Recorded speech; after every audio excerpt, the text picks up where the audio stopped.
Hwasin,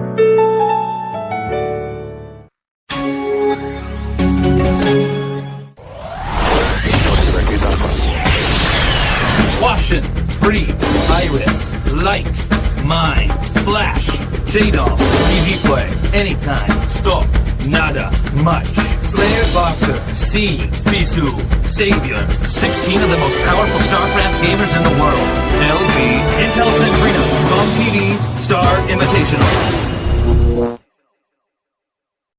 패러다임을 만드는 16일의 정상급 파이터 총사령관 송병구, 황전사 변형태, 스나이퍼 진영수, 뇌제 윤용태.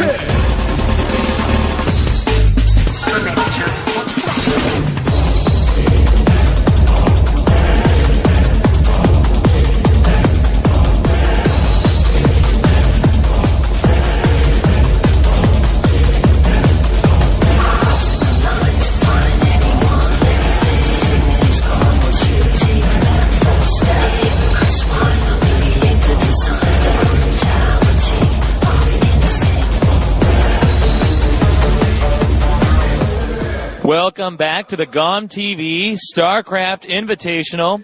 This is Nick Tasteless Plot, broadcasting to you from Seoul, Korea. Down in the Techno Mart, it's been a very successful tournament so far. This is the third day of the event. That means we're in Group C right now. And I have to say this event has turned out to be quite a success. Today we have a very, very interesting group. We have Stork, Hwasin, Free, and Iris, also known as the Berserker Terran. And our first match of the day is going to be Stork versus Iris. I think it's going to be a really exciting match. Both players very, very good. Stork actually ranked second in the Kespa ratings right now. He was number one, so he is definitely one of the favorites for the event itself. And I can't wait to see how the game will unfold. Stork's overall stats right now are, versus Terran, he's got a 63.8% win ratio with a record of 51-29. Looking over at Iris' stats, I could see that versus Protoss, he has a 57.1% win ratio with a 32-24 win record. So both players over the 50% mark, like most of the pros are that are at this level at least. You won't too often see somebody who's below 50% in any of their matchups because this is the GOMTV StarCraft Invitational. These are the 16 best players in the world. And with that being said, all of them are very, very good, very, very talented. The matchup listing for the rest of the day today, obviously the first game is Stork versus Iris on Blue Storm. Next game on Katrina is going to be Hwasin versus Iris. Game 3 on Blue Storm, Hwasin versus Free. Game 4 on Katrina, Stork versus Free. Game 5 on Bekmagoji, Stork versus Hwasin.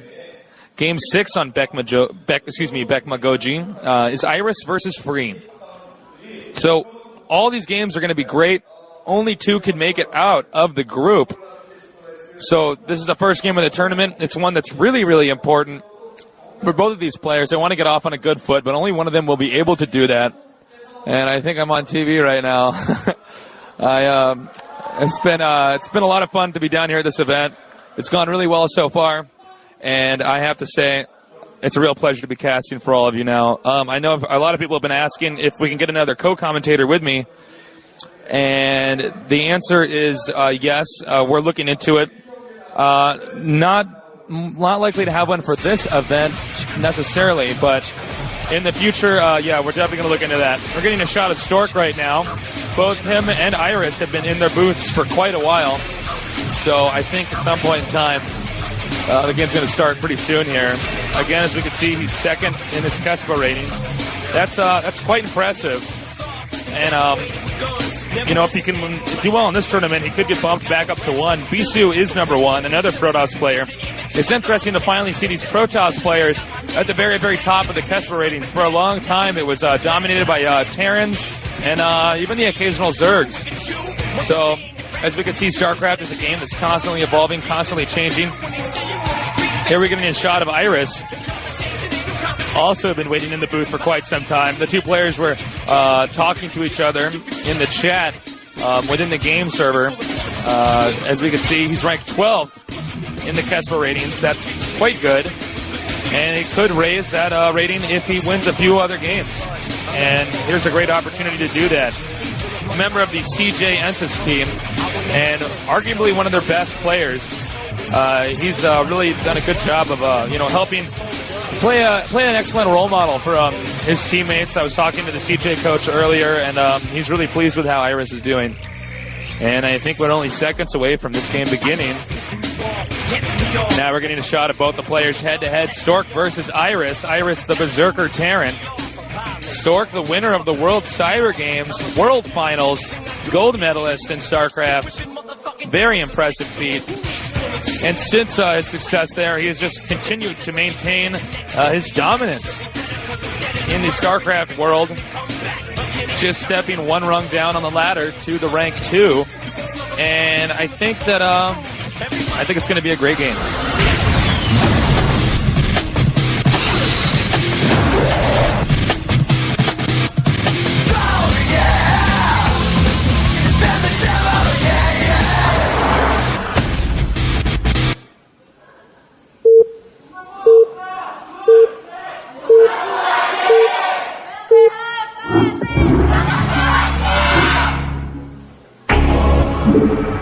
The game has begun.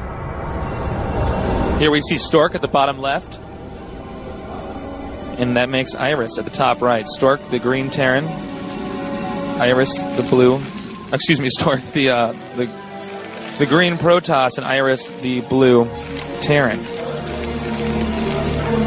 Now, one thing right off the bat that we want to look for is whether or not Stork is going to go for the gas steal. It's pretty common for Protoss players to go for a gas steal early on. Terran are entirely dependent on getting gas so that they can get the factory out, so that they can get the tanks and the vultures. Marines and medics are useless against Protoss because Dragoon range is so strong, as well as Psionic Storm, Dark Templar, Reavers, and pretty much everything else Protoss owns. The way that Protoss deals damage, medics are basically useless. So stealing the Terran's gas is generally a good idea. And since the probe has been sent out so early, I believe that's going to happen.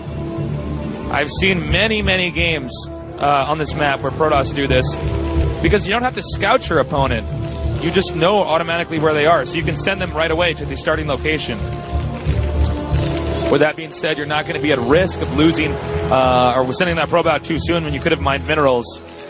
Here comes the probe now, snuck in through the side. He's going to try to come in at an angle where the Terran will see it at the last second, coming in from the back, and if he gets this, it will be very bad for Iris, and he did.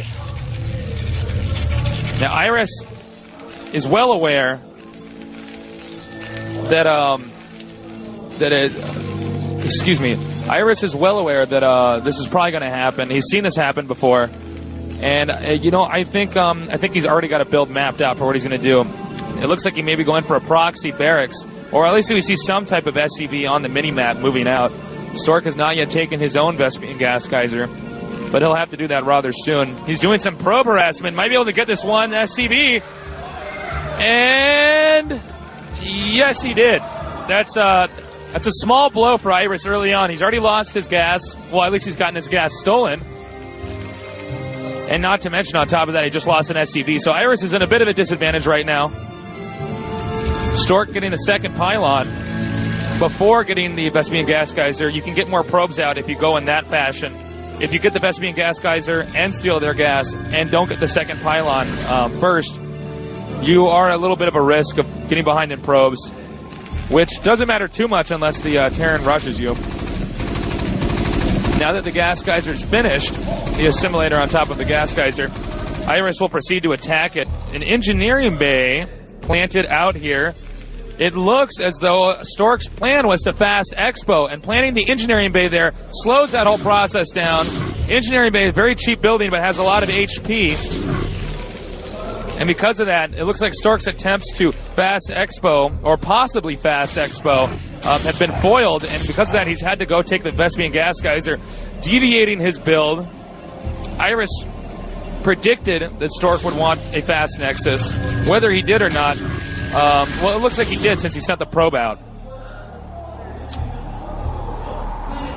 Bear in mind, Stork's probe is still inside of Iris's base. He's hidden that well, which is not good for Iris. That means he'll get some idea of what his opponent's doing. And intelligence is everything in a game of StarCraft.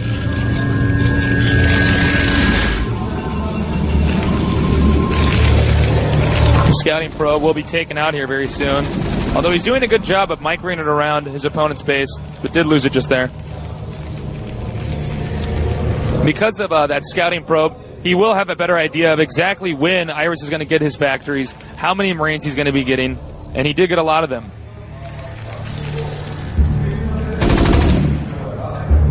Moving on into the game, we see that the Nexus is still building. Dragoon range will probably be upgraded very soon for the Protoss.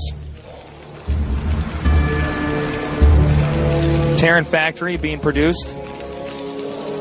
Because he stole his gas like that, it did force Terran to make a few extra Marines. On a map like Blue Storm, you don't have any kind of easy choke point to block people off from.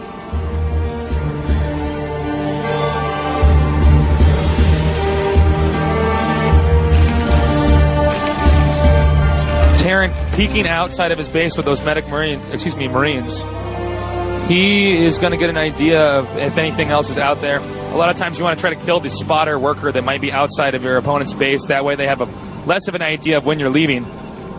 Scouting SCV being chased by Stork right now.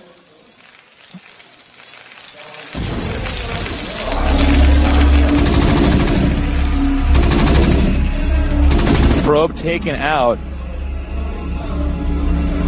Because Stork's expoed, Iris has opted to expo as well.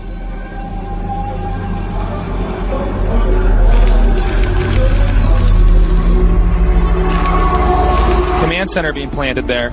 Rather than putting the command center in the back of Iris's base, he puts it at the expansion so that he can expand that much faster. However, since the Protoss managed to spot that, he will know exactly what his opponent's doing. Again, Dragoons moving around the outside of Stork's base, checking for any hidden spotter workers or hidden buildings, anything. SCVs have now been transferred. He'll proceed to make several more factories and then open up with some type of timing push.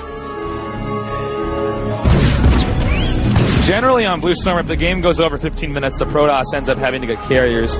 This map isn't quite as imbalanced with the carriers as Katrina is, for instance. But it is still very strong for carriers. If he can use these zealots, he can take out each of these mines. It takes 3 hits from a mine to kill a zealot, so zealots are great for chewing up mines. Terran upgrading something, presumably siege mode, but that upgrade is going to have to finish pretty soon. Vulture Bike will take out that probe, but Stork is slowly closing in on his Terran foe, and if siege mode doesn't finish in time, Stork could do a lot of damage. I see the Vulture Bike is snuck inside of Iris's base. And with that being said, unfortunately he did not really utilize that Vulture Bike. Dragoons in range of the bunker, going to be able to take that out. Siege mode is still not done yet. Although he doesn't even seem to have a tank yet. Now here he goes, sending the Zealot in there. One more Zealot is going to be able to take out several of those mines. Oh! And he did manage to lose one Dragoon here. Vulture Bike's now going to dash in. He actually upgraded Vulture speed. But this could be very bad for Iris.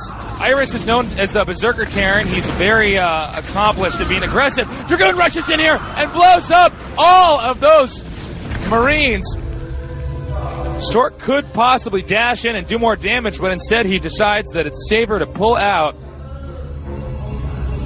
since Iris has lost so many Vulture Bikes, making that Vulture Bike speed upgrade somewhat useless. Yes, Iris is known as a very, very aggressive player. Occasionally that works against him. Sometimes he gets overly aggressive and then loses the advantage that he actually had gained. Stork, known as a very clever player, a player who can open up with all these different builds and really get ahead. In fact, I would say the build orders are what I identify with Stork the most. Excellent at Protoss versus Terran. Excellent at Protoss versus Protoss. Not so strong in Protoss versus Zerg, but still, if you're second ranked in Kestra, they're going to be pretty damn good. 3 add-ons. That means that there's a higher likelihood that we'll be seeing a lot of tanks from the Terran. Generally, Terran won't be getting the add-on unless they're absolutely sure they want to make the tanks. Otherwise, it's a complete waste. Iris has replenished the Vulture Bikes, moving around the map now, planting mines, attempting to gain some type of map control. And another command center goes up. With tanks coming out of all those, it'll be very, very easy to defend that. Unless, of course, Stork spots it in time. Probe going to try to hide from these Vulture Bikes, but spotted. They have been from Iris. Pylon wall in the back here. One thing that good Protoss players tend to do is they put walls of pylons in certain locations in the map to cut off Vulture Bike circulation. Iris attempting to sneak up this way, but Stork is ready with Dragoons and Observers, chases him back down.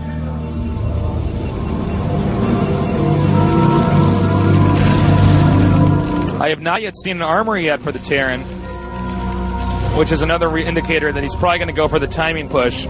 If they get the armory, it's normally a sign they're going to be turtling a little bit more.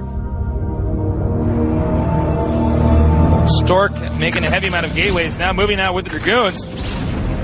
Did take some damage from that mine. More Vulture Bike's going to try to go around from the back.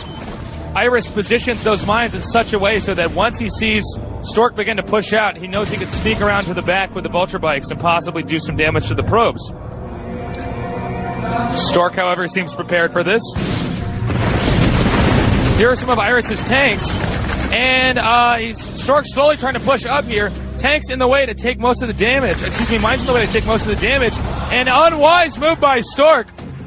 The innumerable amount of Vulture mines really made it difficult for Stork to get in there and do the damage to the tanks, which are the ones that are really dealing all the damage. And here comes the rest of Stork's army. He's going to once again try to chase his opponent back up up this ridge. He may be too close to being on top of those mines. And here Stork comes now. Zealot Legs is just now finished. But Siege Mode done just in time. 2 Goliaths there, just in case his opponent has a shuttle.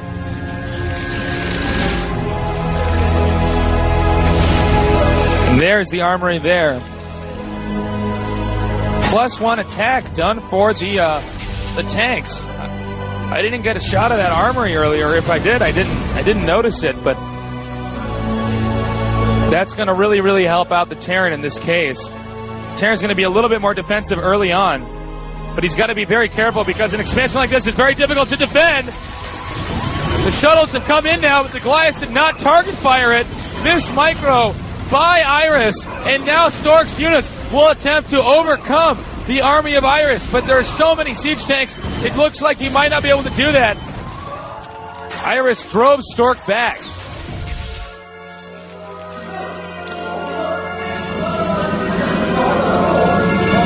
More and more gateways being produced. Stork has not opted to go carriers yet. This is rather interesting, perhaps because his opponent went for the fast armory. Iris perhaps assuming the carriers would be the opening and going and picking such an opening for that exact reason. Iris backing up a little bit, now using that Goliath a little bit more effectively and targeting the tanks, and Iris expands yet again. The positioning of this tank will make it very difficult for Stork to mine from that location. He will have to do something soon because he's going to need to mine from these that expansion.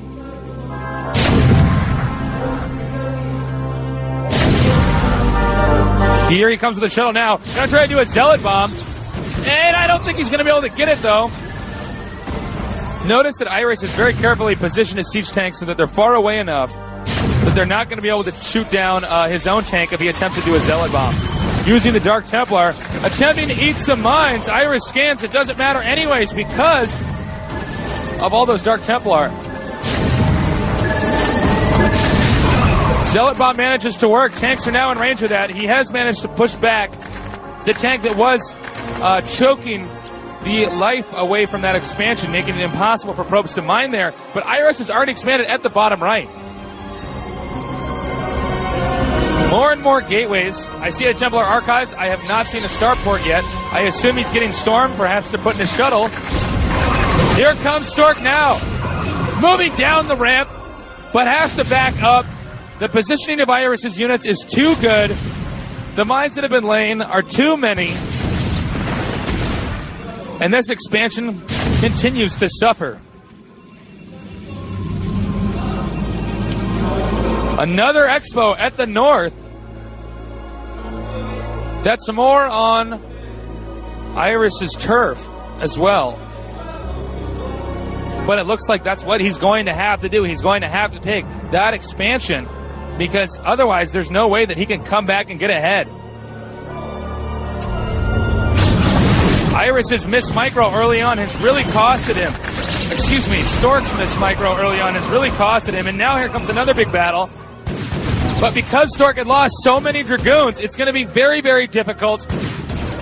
Oh boy, it's going to be very difficult for Stork to recover from this. He's been behind all along, and now with that expansion in bad position, and Iris slowly moving in for the kill, attempting to take out the far left expansion.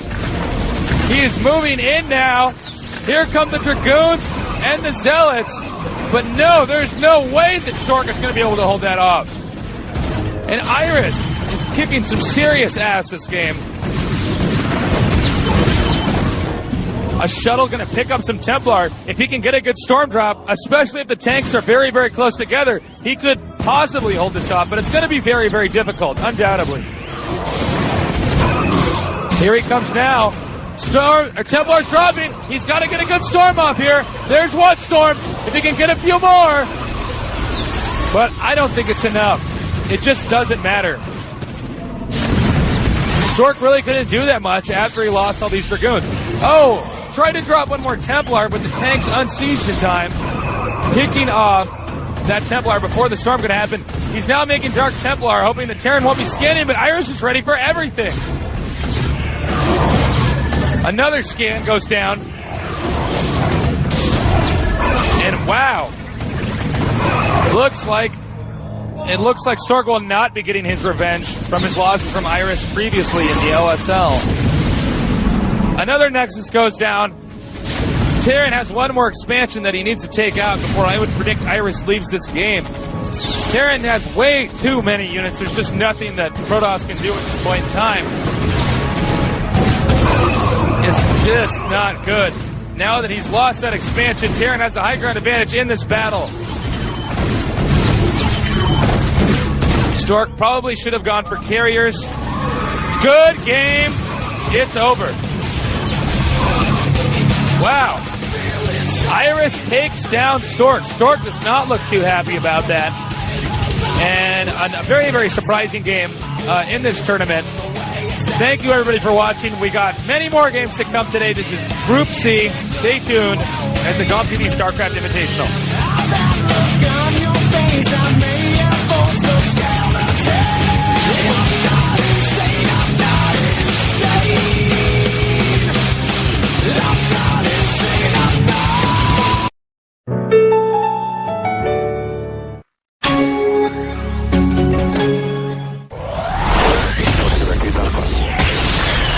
Hwasin, Free, Iris, Light, Mine, Flash, J-Dom, Easy Play, Anytime, Stork, Nada, Much, Slayer's Boxer, C, Bisu, Savior, 16 of the most powerful StarCraft gamers in the world, LG, Intel Centrino, GOMTV, Star Invitational.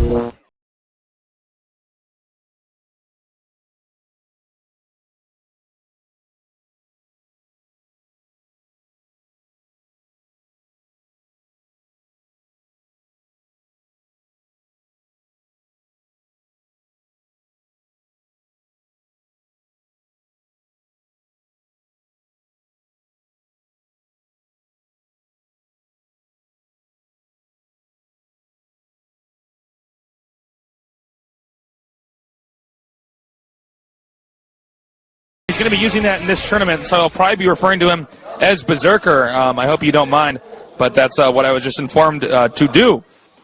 So that's what we're going to be doing. The map is going to be Katrina, Terran versus Terran. Hwasin, a very strong player, excellent mechanical skills, known for his Terran versus Stork, not as known for his Terran versus Protoss, for instance. Iris, an excellent player who just managed to slay Stork, and Iris is probably feeling pretty good about that. I still think Stork has a very strong chance of getting out of his group, but again, it's going to be a tough for everybody in this tournament. There's nobody here who's not good. There's nobody here who's not really favored to win. So it's turned out to be very exciting. This is Group C of the GOMTV StarCraft Invitational. Hwasin, let me pull up my stats here in front of me. His overall record versus Terran, 36-34 with a 51.4% win ratio. He's also the ace player on his team in Pro League matches. Now his record on Katrina, and this really matters, listen carefully, it's 0-7. He has never won a game on Katrina that actually mattered.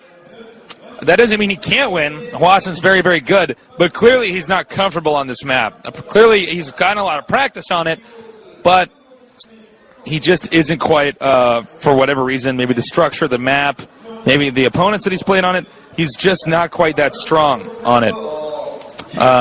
Hwasin's record versus Berserker, also known as Iris, is 3-3 though, so they have an even record. So while the map doesn't favor Hwasin, their record right now, they're tied. Pulling up the Berserker's stats versus Terran, 40-22 with a 64.5% win ratio. That is better than Hwasin's. On paper, it just looks like Berserker is the favorite in between the two of these players. It's going to be tough for Hwasin to win this, but that doesn't mean that Hwasin can't win this. He's a very good player. He's very capable of overcoming these losses, and only time will tell. Terran versus Terran on Katrina. You know, this is a really interesting matchup, Terran versus Terran. It's one of the slower matchups, but a very, very difficult matchup to play. Very unforgiving. Terran, they lack mobility on the map, well, on any map, primarily because they're forced to get the mech units, because that's the healthy unit combination to get. Dropships play a crucial role too. It's a matchup that's a lot about positioning, a matchup that's very big on map control.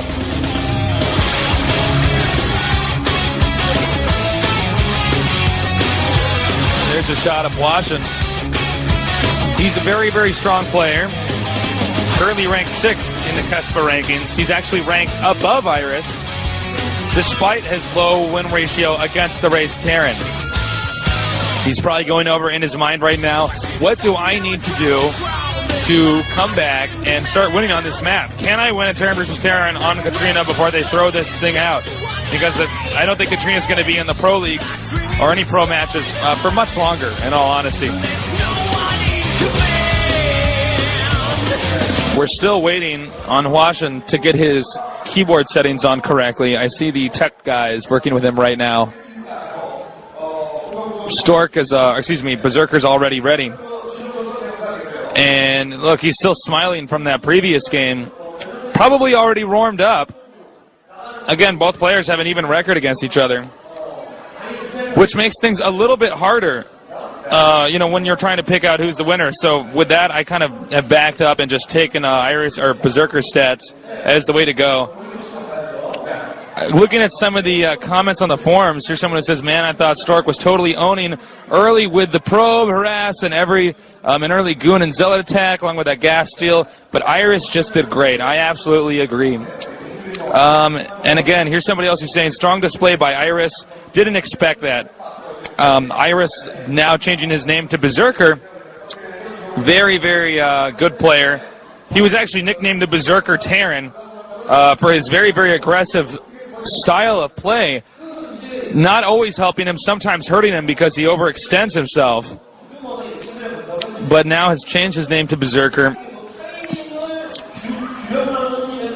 He's known, a player like Berserker, he's not really that well known for his Medic Marine control. It's his Terran versus Protoss and his Terran versus Terran are really where his micro can shine.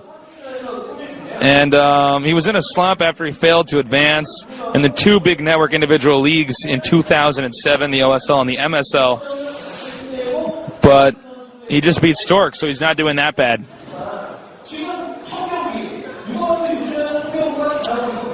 Hwasin is one of these players. He's just got an excellent sense of timing and a unique style. As I said previously, he's the ace player on STX. And he's attracted he's just picked up so much attention worldwide because of his incredible games against Zerg. Hopefully he'll be able to have an incredible game against this Terran. One player that I think, the player that Hwasin is probably the most weak against out of all the other pro gamers is Bisu. But other than that, I mean, I don't think he really has an Achilles heel player. Although I think his Achilles heel map is going to be Katrina with his 0-7 record on that. I'm interested in seeing what type of what type of openings these players will be doing. Again, if you're just now tuning in, this is the GOMTV StarCraft Invitational. Down in Seoul, Korea, one of the most important StarCraft events in history. 16 players, all Korean, the best StarCraft players of all time in history, have all been picked out to come down here and battle it out today in this incredibly important match. A lot of notoriety can be gained by winning this tournament. Looking at some more stuff on the forums, here's somebody who says, "Go Berserker, need the thread name changed, good decision on the change." And that's good to hear. I think we still have some time. Hwasin's finally joined the game.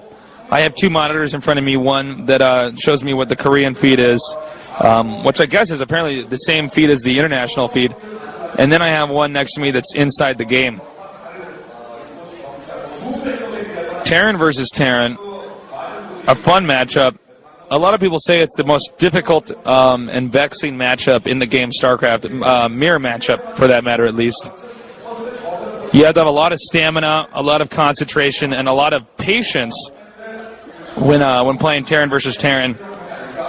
You have to wait for the right moment to strike and do it with precision. I just want to say what's up to everybody at Team Liquid and everybody on the GOMTV forums. I hear the feedback's been really good. I really appreciate it, guys.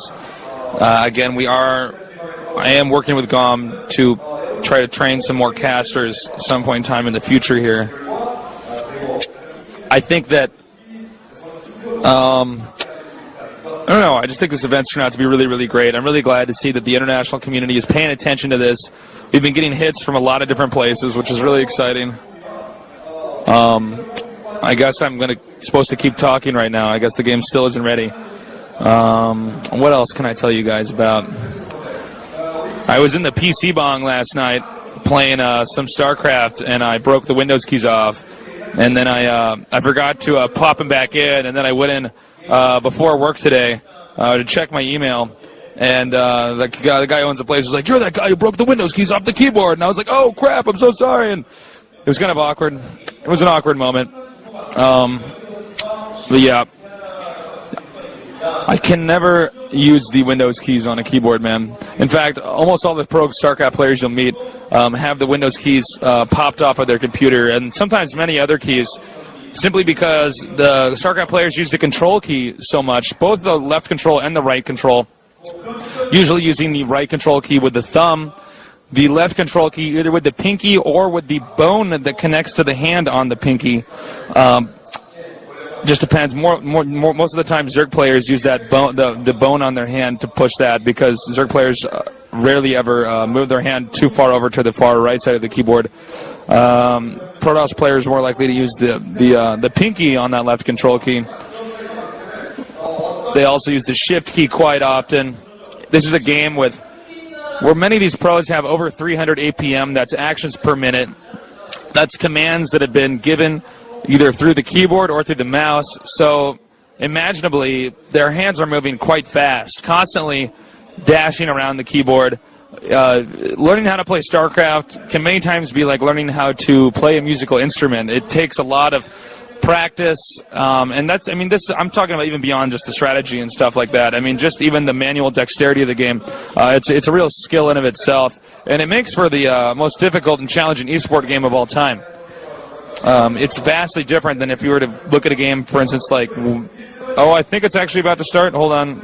They're trying to communicate something to me, but now, actually, no, I'm sorry. We still have some more time. Oh, here we go. All right, cool.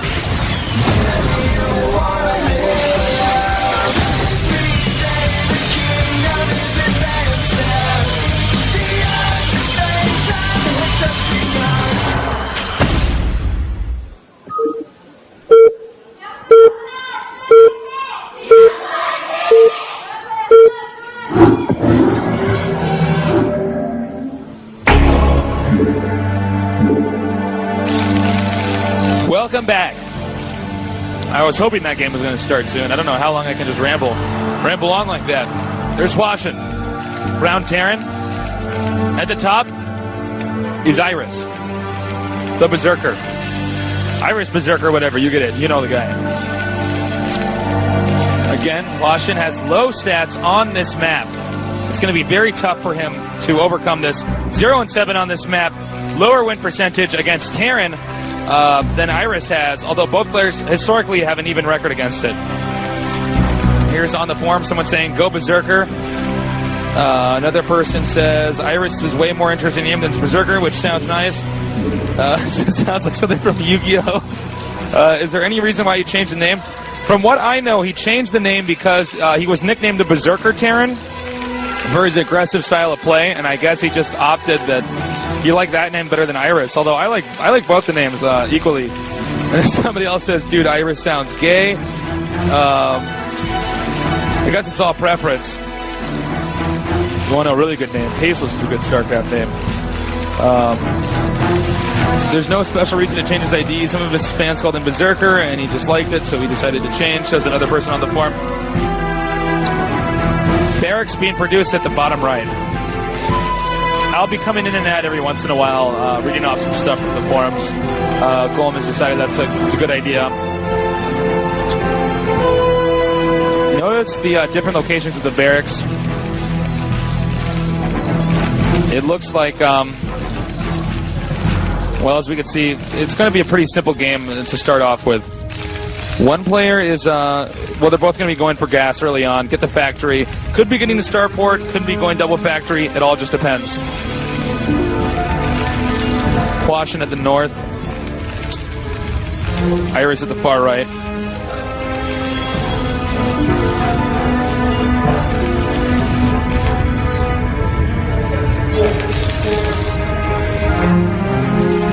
Marines being produced. They're going to have to make a few of those. There is, they only need enough to buy time to get the factory. Hold on just 1 second. Someone from the tech crew needs to be for something.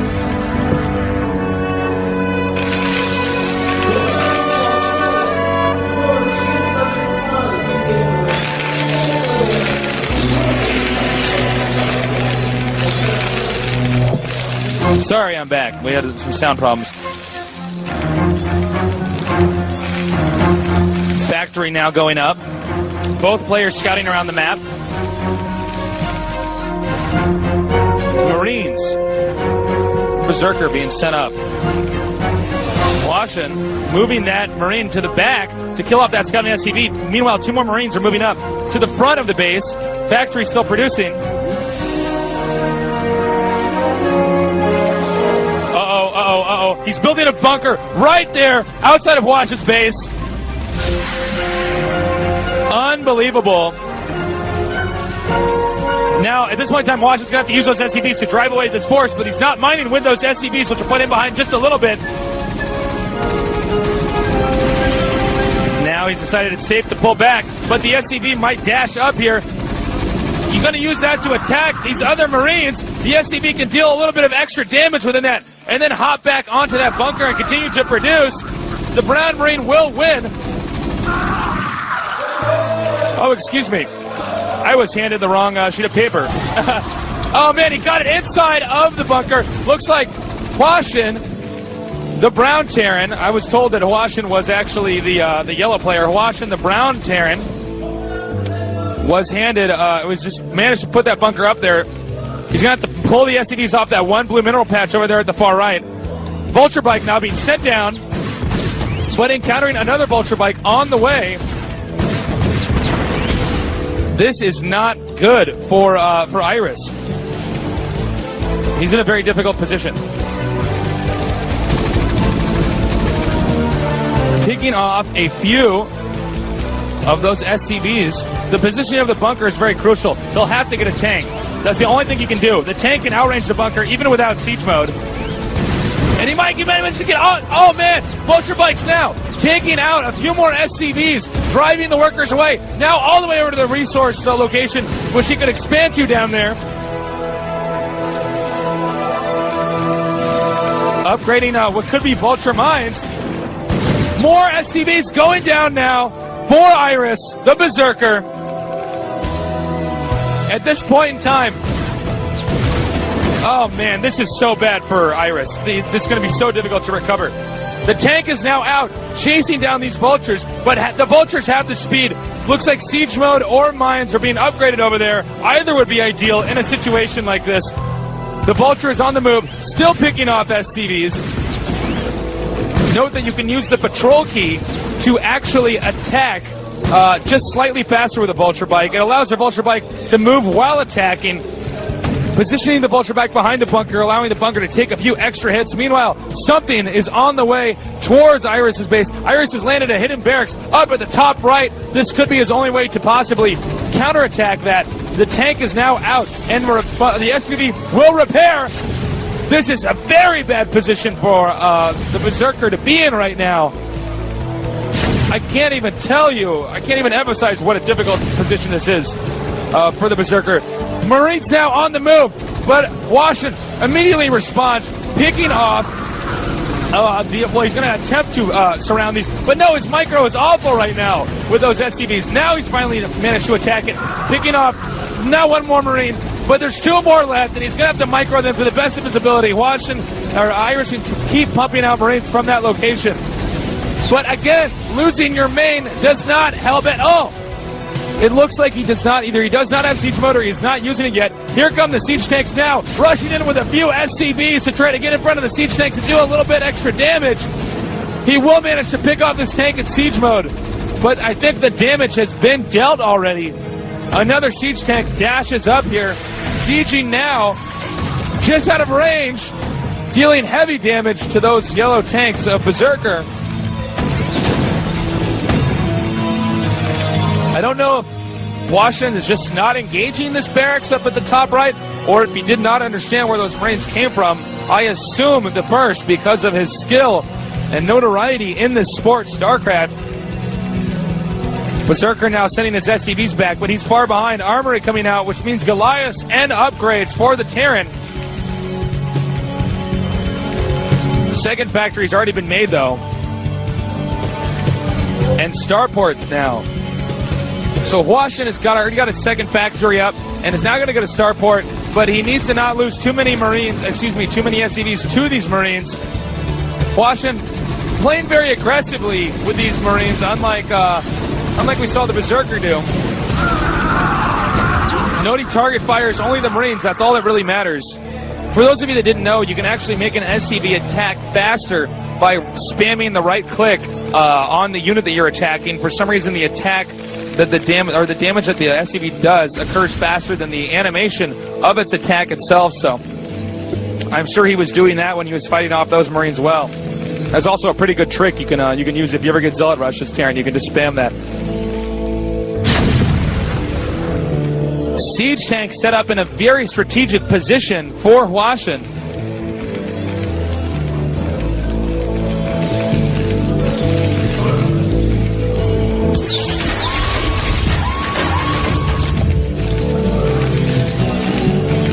Starports.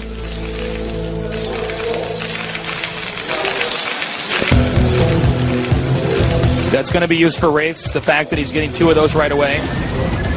There would be no logical point in getting two Starports or dropships just like that. More than likely, he'll upgrade one, or get the add-on for one, so we can upgrade Cloak. He will lose the barracks, though. Berserker will. And that's not good, because that will not allow him to make any more tanks in the future. He might have to send an SCV out there to repair that. But otherwise, it'll be very much a focus on Wraiths for the time being. Dropship being produced, I assume, since you got the... well, that would just be what I assume because of the add-on. Here we see the add-on over here. This will be used to upgrade Cloak for Wraiths. I do not see an academy yet for Hwasin. He'll be needing to get one of those if he wants to combat Cloaked Wraiths. I also don't see an engineering bay, which means that this whole game could turn upside down very soon. There's the dropship. Wraiths, however, in the location where the dropship will most likely fly through. Cloak now upgrading. Once he drops here, he will be aware that his opponent's getting Cloak, and it'll be a matter of time as to whether or not he can upgrade when he needs to upgrade. Fast enough tanks positioned in between these two locations, but this drop will prove to be absolutely useless for Hwasin. Really no point in doing this whatsoever. He could very easily lose this dropship as well, and if he loses this dropship, it would be bad because he'll lose two more Goliaths!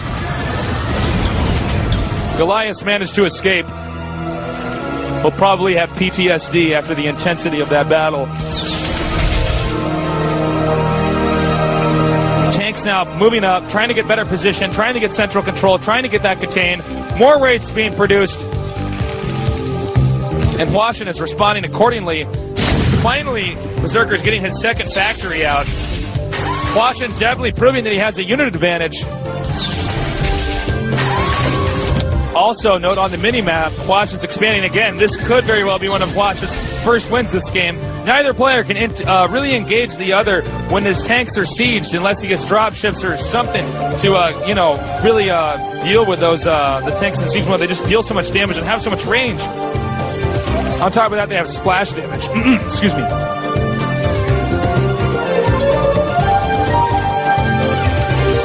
More Wraiths being pumped out. I certainly hope he's gotten the scanner by now, because I don't even think he has an... Actually, I'm not sure... Okay, he does have the scanner, but does he have enough Goliaths at this contain point? He could very easily just swoop in here with these Wraiths and take out a lot of... or take out the contain. But Berserker has assumed that he actually has turrets already at that contain point, and is instead going into the place that would probably be the easiest for Hwasin to defend. But he is managing to pick up a few SCVs. It's going to be a game of micro. Can he outmaneuver the scanners and the Goliath? The Goliath is stuck back here.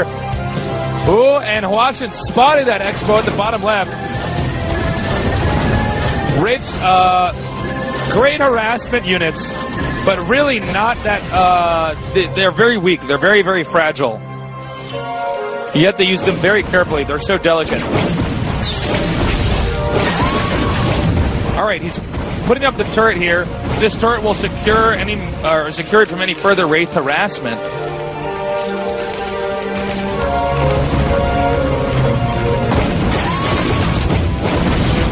Tank taken out.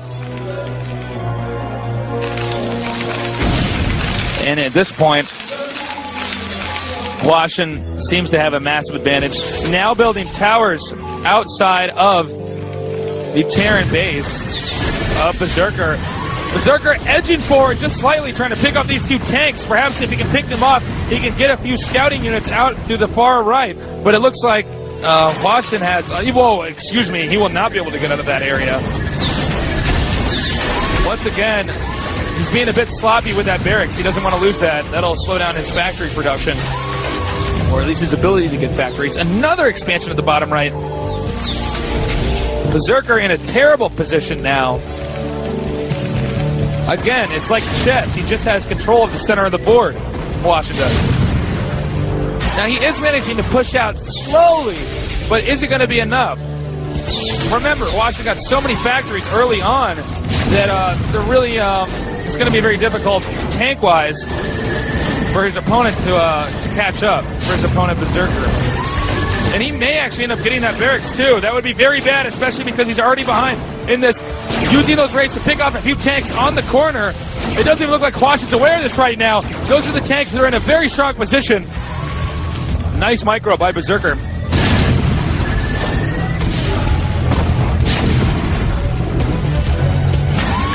He's doing a very, very good job of just edging forward ever so slowly. Now he's bringing out the SCVs, which will be used to get in front of the tanks to absorb most of the damage. Goliaths are there to cover that, though. That was a complete blunder, it looks like, by Berserker. The SCVs were not really able to actually get there and do damage to the tanks, but he has carved a hole into this right side, into the bottom low ground location. However, with Hwasin controlling that high ground area, it will be very difficult for the tanks. No, this is a really bad place to siege, I think. It looks like, they're barely out of range of each other. And Wraith's going to come in here. Berserker might actually be able to dig his way out of this. But he's got to be very careful because his tanks are on low ground. Hwasin has a high ground advantage. And now a large group of units over here at the right. He's sieging up. But man, he has a lot of tanks flying in here with the Wraiths to distract the Goliaths. Losing quite a bit of Wraiths. So GG. Berserker has lost. Excellent game, though. Hwasin's first win in the Terran versus Terran on that map. Really impressive. I am just so impressed. By the way, apologies for getting the player name swapped. I was handed a sheet of paper that had the wrong info on it. But that's okay, because we have another game coming up here very soon. And stay tuned, guys.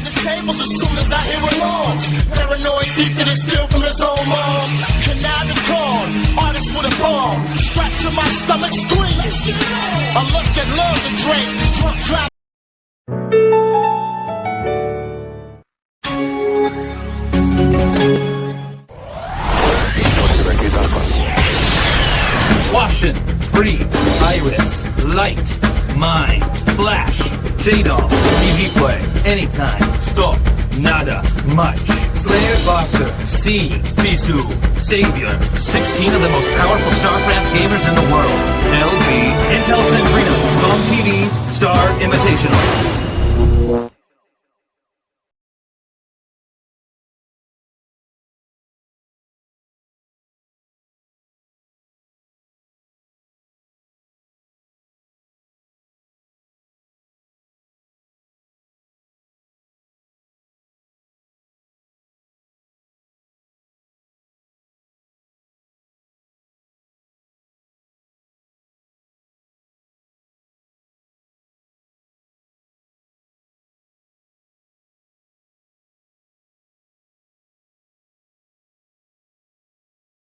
Nonetheless, he was 0-7 before he actually started that game. I mean, that was his all-time record on there.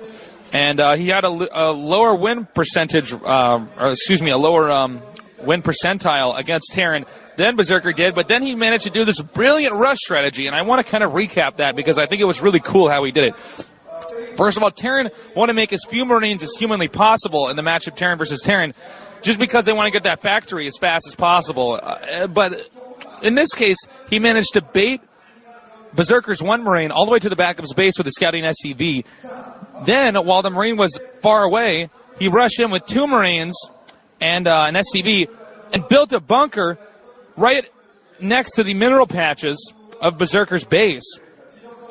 And with that, Berserker was forced to pull his SCVs off. And without those SCVs mining, it really hurt him. And then from there, it was just an uphill battle for Berserker that he eventually did not manage to win. Really impressive. Now, on to the game that I'm about to cast, Hwasin versus Free. Hwasin, actually we're looking at Free right now. Free is ranked 8th in the Kesper rankings, one of the highest ranked Protoss players in the world. He's a really, really strong player overall. Very, very, very smart player. I like him a lot. The Protosses seem to be very strong these days, and I think it's going to be a great game up here against Hwasin. Hwasin, actually, his weakest matchup is Protoss versus Terran, so that's going to be a little bit trickier. But hey, he already managed to take out this powerhouse player, Berserker, who actually had better stats than him. So I think anything can happen. Free actually has the most wins in individual matches in 2007. I believe it's 32 wins, which is pretty damn good. He's also one of the he's one of these players, and I'm talking about Free now, that really can he's well-rounded. He's good at all three matchups. He has outstanding he is really good at just getting an outstanding number of units, and his storms are just very deadly, I think. Knock 'em down, knock 'em down, shut 'em down, shut 'em down, knock 'em down, knock 'em down, shut 'em down, come on, shut 'em down.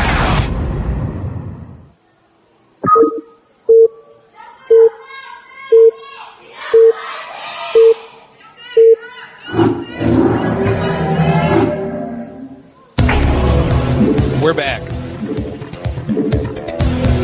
We're done introducing Free. We already know who Hwasin is. Hwasin's, I've sat behind many pro gamers and watched them play, and I would actually say that he is one of the most impressive players you'll ever see play. I mean, he's just so fast. His mechanics are so good. Free's at the top right. Hwasin's at the bottom left. Will Terran take the, will Protoss take the Terran's gas? It's a possibility. Looking at what people are saying on the forums, it says this turns out to be a very balanced group. It looks like it will be very interesting, and we're having a lot of fun today. Well, I'm glad to hear that. Excuse me. Shout to Team Barons in the USA. Yeah, shout out to Team Barons, guys. I hope you're all watching. And I guess you guys are all watching live. I hope you're enjoying the game. If anybody else, has one of those, feel free to post it on the forum. I'm actually not the one picking out what they say. They have somebody doing that for me, but I get them every so often. So don't hesitate. We want the live interactive stuff to be going on here. We want you guys to know that we know that you're watching. Oh man, is this going to be another gas steal? Uh-oh, what's he doing? He didn't seem to quite rush in there. Maybe he's waiting until he has a few more minerals. Made the gateway first. Now perhaps he's going to go in and take the gas. Yes, he will. He didn't want to alarm the Terran too soon. It seems like Free sent his probe out almost too early there. Takes the gas. Man. I think we're all going to know how to play gas steal builds by the time this tournament's done, man. We keep seeing this over and over. Probe harassing the SCV, forces the Terran to drag another SCV off of his mineral patches. Very good tactic, but proxy barracks. This game's going to be crazy. It could end very fast. Wear a seatbelt. Here is... Oh, he's going to get that SCV. No, probably not. He managed to pull it off, but regardless, Free is really messing up the worker circulation at the mineral patches. And that sucks for Terran. Now, what Free's doing is checking to see if anything is going to be hidden. I believe that's what he's going to be doing. He's moving his probe out there. That would be the most logical thing to do. There are only a few specific locations that players tend to hide their buildings at. So he's going to look in those places, and those are usually the places that are not in a direct line in between the two bases. But again, he's going to have to play very, very carefully because Terran's gone 2 barracks, which means there's going to be a Marine SCV rush coming up here. There's a small possibility that he could actually get his gas and then just get medics and do something like that. And oh my gosh. No gas. Okay, he's going to do the same build that Stork tried to do the first game, but he spotted it. He spotted the barracks. Now he has to respond fast. Possibly a second gateway. Zealots are good, but if the SCVs accompany them, it can be very, very tough for the Zealots to hold them off. Now, Zealots are chasing the Marines. He has another Zealot positioned over there at that entrance so that he can engage the Marines that are going to come out this way. But the SCVs are on the move now, and this game could end very soon. Remember, Free spent all that money getting that Nexus out early on, which means he's going to be a little bit behind. He's at a little bit of a disadvantage. He might even need to cancel the Nexus. Because he's right-clicked on the mineral patches with the SCVs stack on top of each other, making them very strong. Zealots are going to have a tough time against Marines with SCVs. SCVs have so many hit points. Excuse These SCVs have so many hit points, they can really get in the way. A bunker now being made. He may have to cancel this Nexus. Now he's rushing in here with his Zealot, but his Zealot is coming in from behind. Probe's moving in now, and this looks like it could be very bad news for Hwasin. And if he can manage to take out the rest of these Marines and SCVs, and it looks like it will happen, but he is going to sneak that into the bunker. He manages to get that inside of the bunker, which means, and remember, bunkers do not target fire the strongest unit like most of the units AI does, which makes it very, very difficult in taking out Zealots. But hey, he did manage to get a lot of probes in that battle. Then again, Hwasin lost a lot of SCVs. Hwasin doesn't even have gas yet. Okay, that's not good. That's about as many SCVs as I have fingers on my hand. And I have all the fingers on my hand, in case you're wondering. Unless there was 6, so that would have been a little bit awkward. Okay, Marines are now continuing to push forward.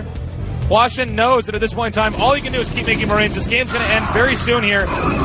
His micro's good, but the Zealots are so strong. And they're just pushing him back.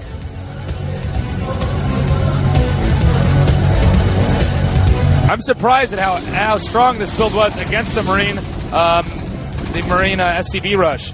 Now, he's got a lot more Marines right now, but this is going to be very difficult for Hwasin, because I don't even think he has actually enough money to produce SCVs while he's doing this. He has so little, he can probably only pop Marines out of 2 barracks. In fact, all Free would really have to do is get a forge with 1 cannon, but then again, it's probably not even necessary because he has so many Zealots to begin with.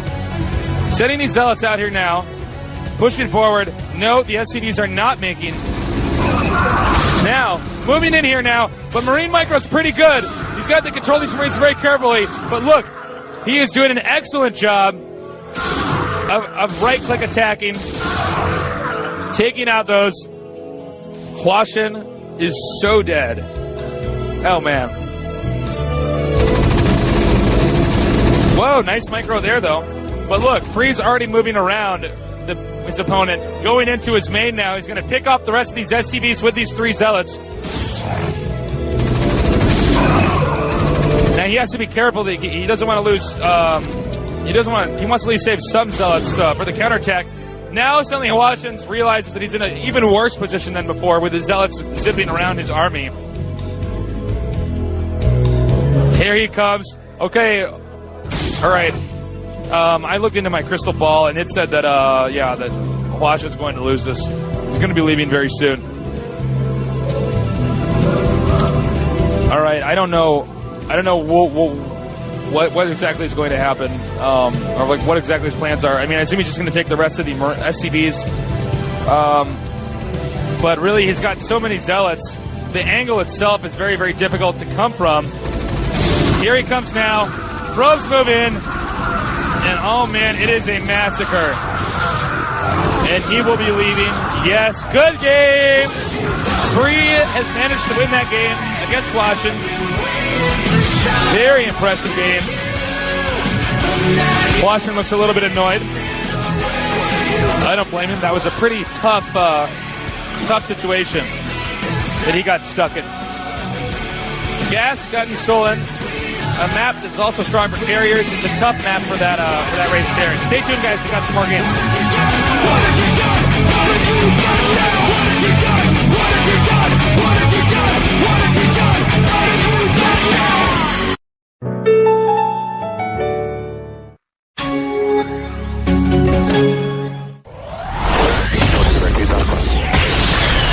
Hwasin, Free, Iris, Light, Mine, Flash, J-Dom, easy play, anytime, Stork, nada, much, Slayer's Boxer, C, Bisu, Savior, 16 of the most powerful StarCraft gamers in the world, LG, Intel Centrino, GOMTV, Star Invitational.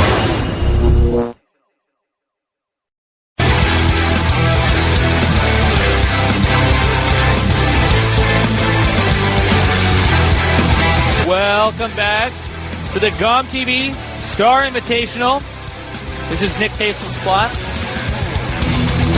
We are in Group C, the 3rd group of the tournament. Stork, Hwasin, Berserker, and Free. They've all played at least 1 game so far. Free is up 1-0. Stork is down 0-1. Hwasin and Berserker, also known as Iris, are tied at 1-1. Yeah, the event down here has been a real success at the GOMTV StarCraft Invitational. I have to say that, it's a real honor to be casting to all you guys. I hope you're enjoying this as much as I am. We have the 16 best StarCraft players in the world duking it out right now to see who will be the best player in the collective StarCraft history. Now, our next match, actually, let me recap on that previous game because that was pretty interesting.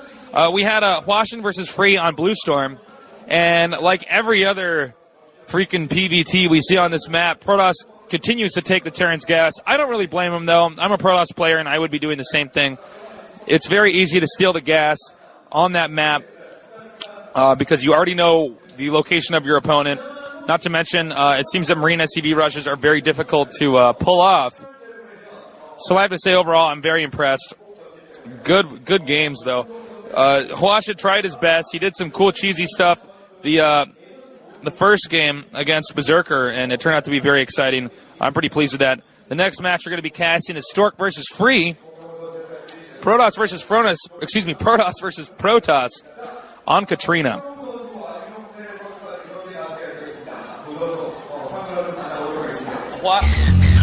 Moving on to the forums,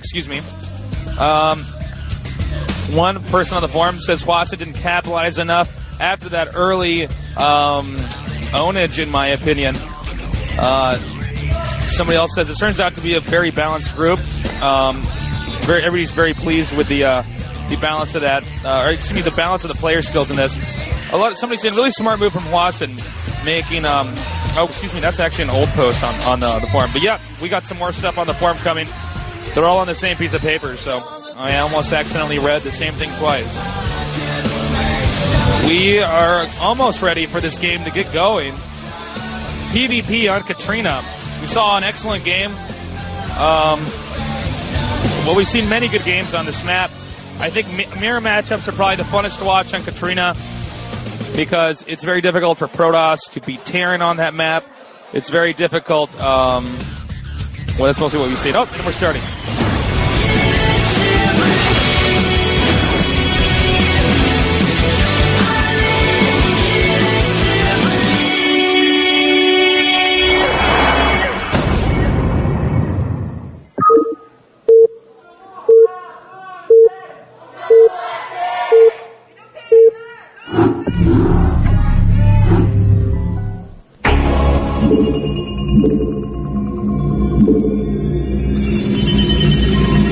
Okay.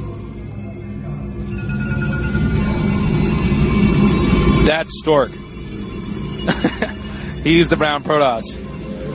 That means Freeze the red Protoss at the bottom. Players are sharing the bottom right corner of the map. Freeze Expo, which he has in the back of his base, is very vulnerable to drops due to these positions.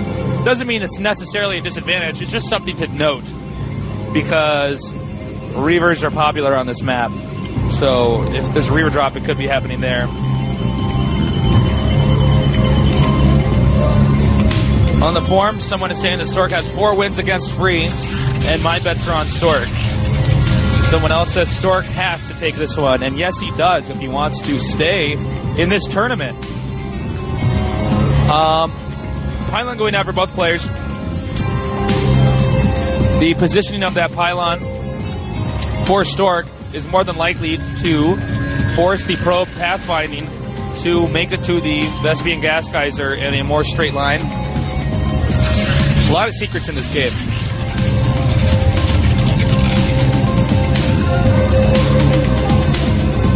Both players scout after the gateway. However, Free just so happens to be scouting in the wrong direction, as is Stork, actually. This is interesting that Stork actually forked around and went that way.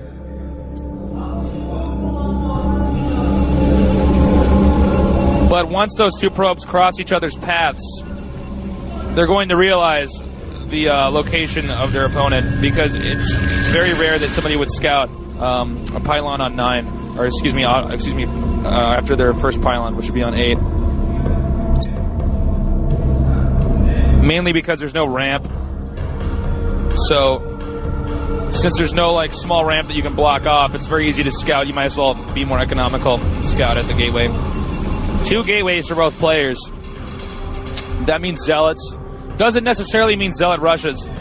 A lot of players you get the 2 gateways out. Just get enough zealots to hold off whatever the other guy has, and then they get the Vespian gas geyser by building an assimilator on it.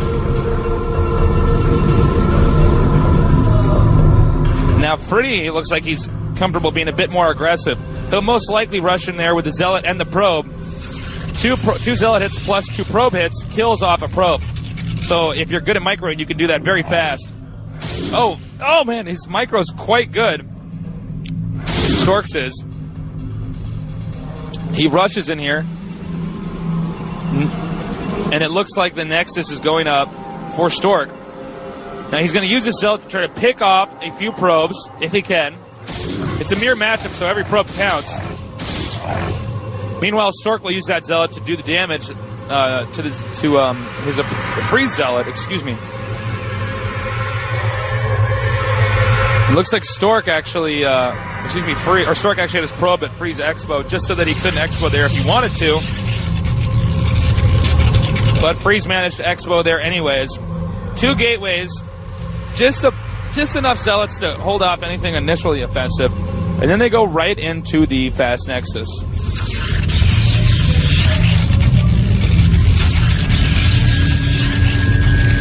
Cybernetic score now goes up for Stork.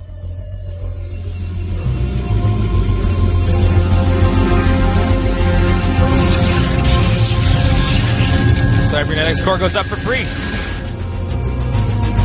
What we want to look for next is if they're going to upgrade Dragoon range first, if they're going to get a Citadel, and if they're going to, or if they're going to get a Robo Bay.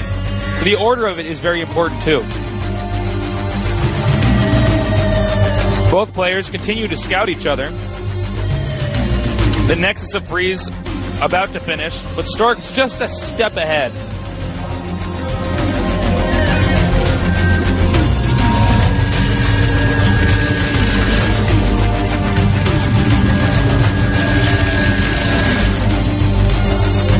As we can see, Free is now exchanging his probes. Both players will try to mass up a large army and then most likely go for the contained move. In Protoss vs. Protoss, if you can get in a good location and start to outmass your opponent and get in a position where he can't get out of his base, it's very, very strong. Although the common counter to that is to end up going with the Reaver, especially Reaver with speed, or Templar drops with the shuttle with speed. And attempt to harass your opponent's probes. Citadel first. There's a possibility that since Stork lost his scouting probe, Free is going to attempt to make Dark Templars. But a Robo Bay is lit up for Stork. Robo Bay is generally safer than a Citadel build, but most of the time the Citadel build on most maps isn't that safe, mainly just because you don't have an Expo in the back of your base. You could probably do a DT rush or even get Zealot legs or do something crazy like that on a map like this because your Expo is pretty much handed to you. You don't have to put up much of a fight for it at all. And he will be getting the DTs. Now, Stork will have the units in time to hold that off. It just seems like Stork is going to be going for a standard 4-gateway Dragoon with Observer build. Not too likely he'll be getting a shuttle, but I could be wrong. And these are 2 very interesting players. Both very strong Protosses. 2 of the strongest Protosses in the world right now. Stork does have a 2-0 record against Free historically, but anything can happen. Now he gets his Citadel, which will more than likely be used to get Zealot legs. Now we see the Robo Bay, a robotic support bay. That means he will be getting Reavers, which means Stork will be getting the shuttle, most likely. Although sometimes Protosses get the Reaver simply so that they can walk the Reaver with the rest of his army over to that Expo area and pick up an Expo earlier on. That's easier to do because the Expo's on high ground. Just like most Protoss players who end up getting the Citadel and then the Templar Archives early, he also gets a Forge. That Forge is so that he can get a cannon and counter his opponent's possible DT rush if he happens to send it his way. Shuttle. Now, hopefully, I don't see an observatory. Dude, you know, I really don't. I don't think I see one. I mean, maybe I'm not seeing it. This monitor is a little blurry, but he's going to move these Dark Templars up here. Now, if Stork sees the blurs, he's immediately going to know what to do. The cannon's making right now, and apparently he does not have an observer because it would have been positioned there by now. Going to pick off a few probes and back off. Wow, talk about good timing by Stork. It looks like he's got the observatory now, finally. And wow, he's just going to continue to move out anyways. Going to take the shuttle, use this shuttle to drop in the back of Free's base to pull his army away from the front. Here he comes with the Reaver. He did manage to pick it up, taking out a lot of probes. Now he attacks the front. Free's army is divided, and it looks like Stork is going to run over at least a large majority of what his opponent has. Meanwhile, the Reaver and the Zealots doing damage to that Nexus. Stork's build is just so macro-oriented. I believe it is far superior to anything that Free had to offer. Clearly, we could see who had the better build order, and this is something that Stork is known for. Looks like he's going to rush back here, possibly try to take out that Nexus, or maybe just go back there to try to support that Reaver. Here he comes now. Reaver will go down first. Smart move by Free. He wants to take out the Reaver initially. Yeah, and he will target fire the Nexus. Stork is completely and totally dominating this game.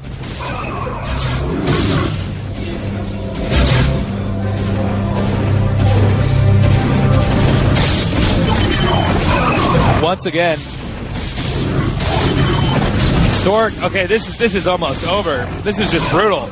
I mean, there's just not much that Free can do right now. Free doesn't even have a lot of recovery options. His Dark Templars have finally been spotted. Stork knows Protoss so well that he just knew that even though there were DTs out there and that a cannon might be at the front of his opponent's base, he still knew he had enough to actually pull off that maneuver. He pulled out that maneuver basically completely blind. Very impressive. I think we've all learned a lot during this game.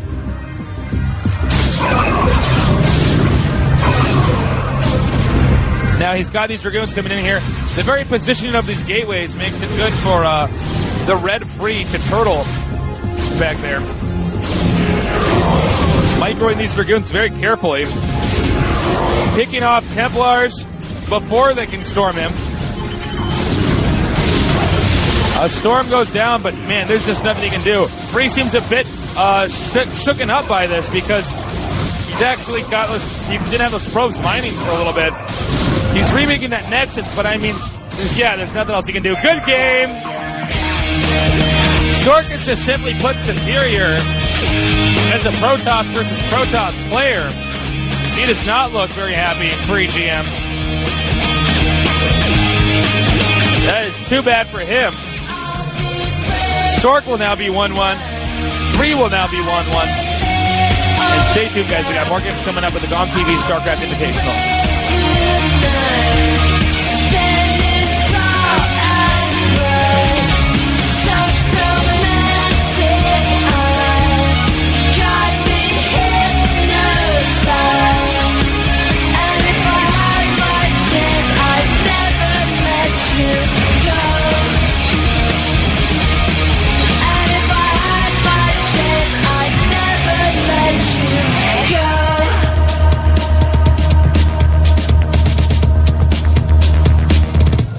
I wanna be a Kennedy. Okay. Thank you. Thank you so much. You're such a good help. It's my job, so don't forget to do this. I won't, I promise. Oh yeah, whenever you write new comments, you just make sure the paper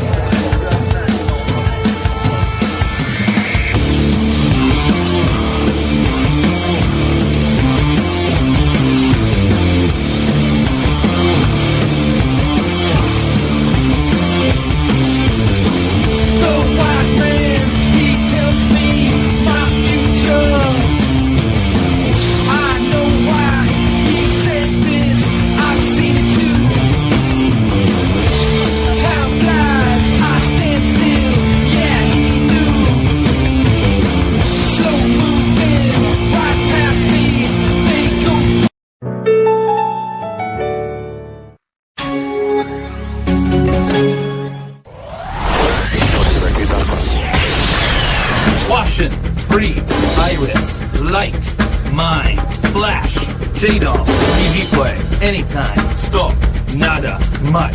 Slayer's Boxer, C, Bisu, Savior, 16 of the most powerful StarCraft gamers in the world. LG, Intel Centrino, GOMTV, Star Invitational.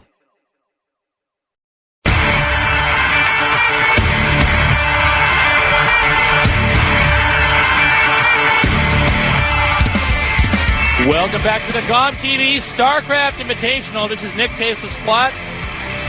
It's turned out to be a very exciting group. Everybody's tied right now. 2 more games are left to be played. Stork is 1-1, Hwasin's 1-1, Berserker's 1-1, and Freeze 1-1. So, it's going to be up to these last 2 games. The next game coming up is Stork versus Hwasin, Protoss versus Terra on Bekma Goji. And Game 6 will be Berserker, also known as Iris, versus Free on Bekma Goji. So the winner of this game will be getting out of the group, and then the winner of the next game will be getting out of the group. So it's do or die. No player's got an easy out right now. And they all know that. The pressure's on. The clock is ticking. Who's going to make it out of the group? This is an incredibly important tournament. Not just because I'm casting in it, but because it is an English coverage tournament for one of the most important events in the world, the StarCraft GOMTV Invitational. I'm really excited to see how this game's going to turn out. Bekma Goji, Terran versus Protoss, Hwasin versus Stork. Hwasin, very strong mechanical player, ranked 6th in the KESPA ratings.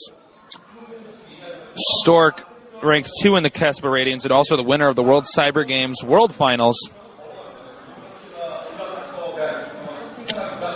Here we see, I'm looking at the stats right now, excuse me. Hwasin versus Stork. Actually, this is their first official match ever. That's interesting. So these players have never actually engaged each other when it really, really mattered. Today, their record's going to start. Hwasin is known mostly for his Terran versus Zerg. His Terran versus Protoss is actually his weakest matchup. Pulling his stats up now, I see that he has a 44.1% win ratio against Protoss with a record of 15-19. So he's one of the few pro gamers that does not actually have a 50 percentile plus a 50 percentile or higher win ratio. So this is going to be tough for him. Stork is known for being very good against Terran. I'm trying to grab his stats right now. I don't know if they gave them to me. They have to be somewhere. Okay, here they are. He is 43-21 with a 67.18% win ratio. So Stork is probably the favorite here.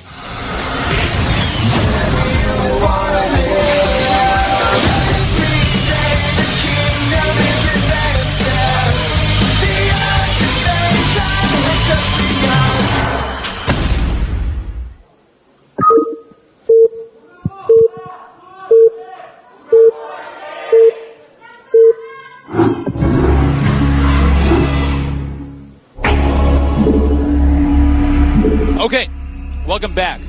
Stork versus Hwasin. The map is Bekma Goji. There's Stork. The brown Protoss at the bottom left. At the top right is Hwasin, the blue Terran. Whoever wins this advances. Whoever loses this is eliminated. There's a lot of pressure on these players from their fans, from their coaches.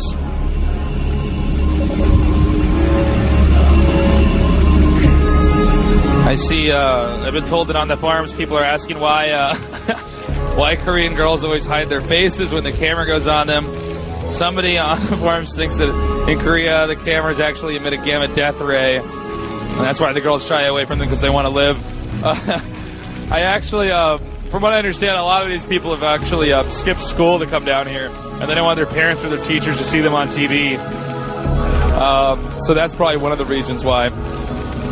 But, it could be the gamma death ray, who knows. And, quick hide. All right, mom's watching. Okay. So far at this point in time, Hwasin is not walled in yet. That means his SCVs are going to get back to his mineral patches a little bit quicker. To an average noob, that wouldn't seem like anything. But if you're a Gosu, you know how important it is to get those workers back to the mineral patches as soon as possible. Typical build so far for both players. Neither is scouted. So we clearly know that nothing too creative was going to be coming out of Stork's build yet. Note the positioning of the barracks and the supply depot.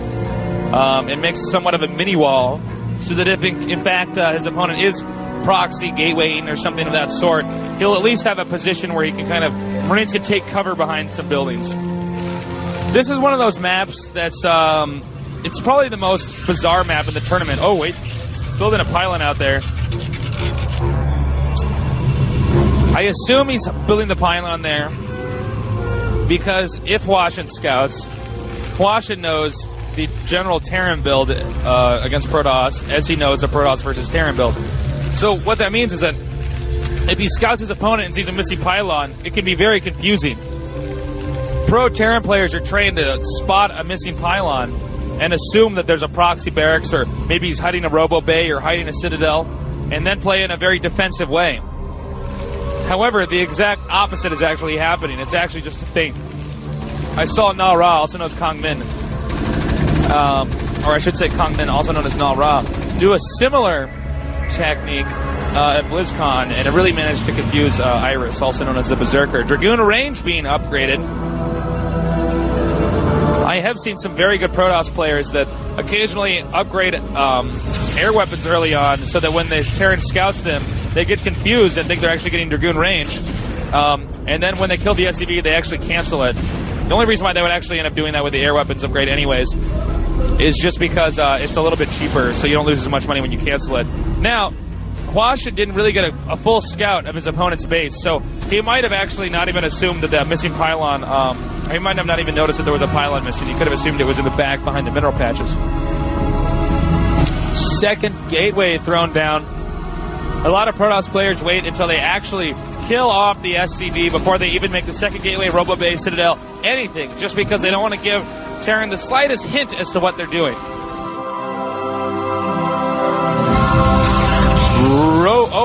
Three gateways. I thought it was going to be a Robo Bay. That would have been more standard. Now, interestingly, let me just put it like this. This is a very aggressive build. I also see that Hwasin's put another pylon up there. Now I'm starting to become more suspicious that the locations of these pylons are also to spot a dropship, let's say Hwasin happened to get an early starport. Because he's not getting the Robo Bay, he's going to at least be able to spot a dropship if it's coming in from the north with those pylons. There's so many different unique things you can do with each of the buildings in a game like StarCraft. Stork attempting to do a little bit of harassment.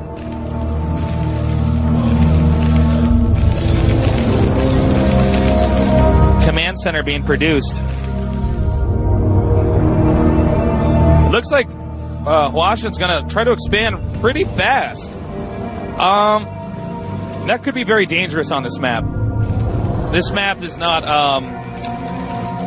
encourage fast expoing like he is there. And we assume that he's going to expo to that region that's probably the more dangerous one because of the location of the command center. This could work very well for Stork. Also note, or actually I'll just wait until they go to that location and talk about it. Starport now. Okay, because he got the second gas, he's able to get a Stargate out there earlier on. This means that he can mass up a bunch of Dragoons, play defensively. Hello, camera. and he can keep on getting. Excuse me, I lost my train of thought. Yeah, he has all these minerals and these two gas guys at his expansion, so he can use that to get these Stargates out and get carriers. He's got 3 gateways out already, so he can use that to get the Dragoons to cover for himself until he gets the carriers. I thought he might be getting a little bit offensive early on, and I'm talking about Stork here, but it's not going to be the case. He's getting an early armory rather than an early academy, which means he's not going to be scanning these carriers either. Got some more stuff on the forums.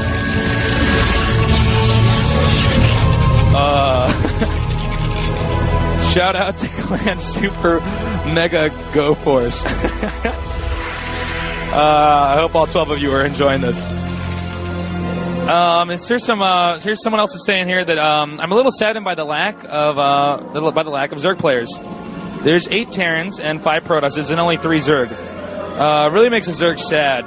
And he wants to know if I have any idea why this is. I can ask the producers. I know that they were the ones that picked the players, but it had a lot to do with Kespa ratings. I'm not sure, but that would be my assumption. I mean, granted, it is very difficult to pick out all these players. It would be interesting to see a little bit more of a race balance. We don't even have a Zerg player in this group. Here comes Zealot. Suddenly, Stork realizes that his opponent has expanded. He's going to see if he can rush up here, apply some pressure. Hwasin carefully has half of his army sieged, half of his army unsieged. Note on the mini-map that Stork has actually walled off the bridge with pylons to cut off bike circulation, vulture bike circulation.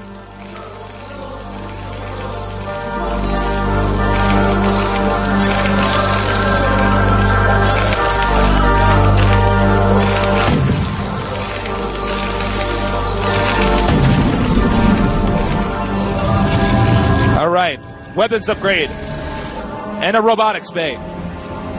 An incredibly late robotics bay, but he had to make that sacrifice because the carriers cost so much Vespian gas. Hwasin has not yet scanned the carriers. That's bad news for him because those carriers are going to be a big shock. Although he's already gotten a few Goliaths. He's sieging up right out of the range of the Dragoons. Stork will have to pull back here. He does not have the necessary forces to deal with that. And he is pulled out. Now, if Hwasin can get this push on and get in there fast, he can do a lot of damage. The carriers are only useful until you get, I would say at least 2, but they would have to have 8 interceptors in them. And it takes a long time to build the carriers and a long time to get the interceptors. Oh, man. Now, Hwasin's closing in on Stork very fast. Stork might not be able to get out of his group right now if he loses this. Moving in now. Stork doing everything he possibly can to force Hwasin to siege as many times as possible, forcing Terran to go into a static mode rather than a mobile one. But he may get pushed into a corner. Here come the carriers now. 2 carriers, but only 2 interceptors inside the carriers, trying to pick off the tanks. But Hwasin may have so many Goliaths, he may be able to just like wipe out the interceptors as they come.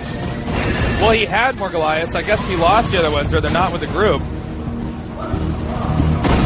Now it's going to be a question of, can Stork use these carriers to keep Terran back for long enough? But Terran already XNote. The build, which just so happened to be very, very strong against the build that Stork is doing. So here we go. More interceptors attacking.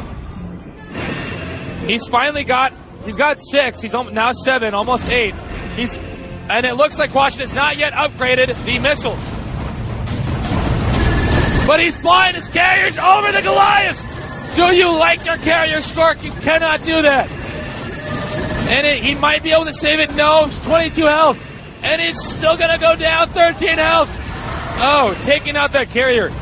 You cannot afford to do that. Especially not with carriers. They take so long to build. It'll just give Terran that much more of an advantage in gaining some more Goliaths. I wouldn't be surprised if Hwasin has already made a second armory, actually.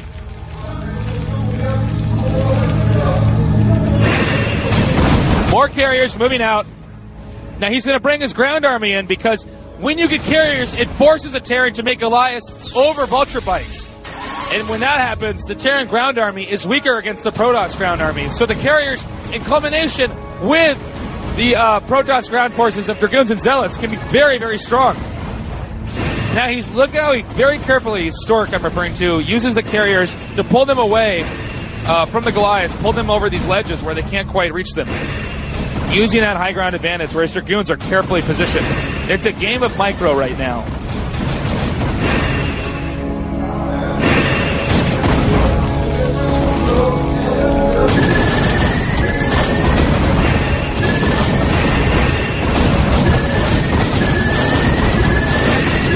All right, more carriers continue to attack these Goliaths, and it looks like Hwasin's decided that he's going to have to throw up some towers, some turrets, excuse me, if he wants to hold off this ongoing assault. But Hwasin has already got an extra expansion, and Stork does not. Hwasin is in the lead. Stork has to expand, and the expansion has become so late. Although the very positioning, or the structure of this map, the architecture of it, allows for excellent carrier harassment. He can pick off the Goliaths as they come out. He's got to be very careful, though, because as the Goliaths keep coming, he's going to be more and more behind. I believe there's 4 carriers. Yes, 4 carriers in that group. And the Goliaths are not quite dying as quickly as I think Stork would have liked. He is slowly starting to pick them off, though. Looks like he's going to bring his ground army around and try to move into the area where the siege tanks are not actually covering. Picking off the siege tanks, the Dragoons and the Zealots, very strong against Goliaths. Mines planting, Dragoons dying. Now, because of this ledge, he can keep picking off the tanks. And once he picks up the tanks, he will rush in here with the Dragoons and the Zealots. One more tank to take out, and the attack will commence. Here it comes now. Meanwhile, Stork using this opportunity to buy some time at least. He's going to move in and pick off that last tank, and if he can actually penetrate his main, Stork may end up winning this game. Now Hwasin suddenly realizes he put too many defenses over there and not enough in his main. Moving the Dragoons out of the range of the tanks, using the Dragoons to pick off the Goliaths. He's making it incredibly difficult for Hwasin. Hwasin has an X-Mo at the bottom right, but he hasn't even begun to really use it because he's been so distracted. Stork's X-Mo finally going up. You rarely see Protoss players who are this far behind somehow come back and win. Now, it looks like at this point, oh man, he's using the SCVs. That's a sign of desperate speed. Meanwhile, he comes in on the other side with Dragoons to pick out these 4 turrets. Very impressive. I don't think Hwasin can win now. I think Stork actually outmaneuvered him. And he basically tricked him with excellent army placement and then excellent maneuvering. Taking out the armory now. He won't be able to produce Goliaths. The carriers will now be an unstoppable force. It's going to be GG. Hwasin has completely thrown this game. This is bad. Bad news for Hwasin. Good game. Stork wins.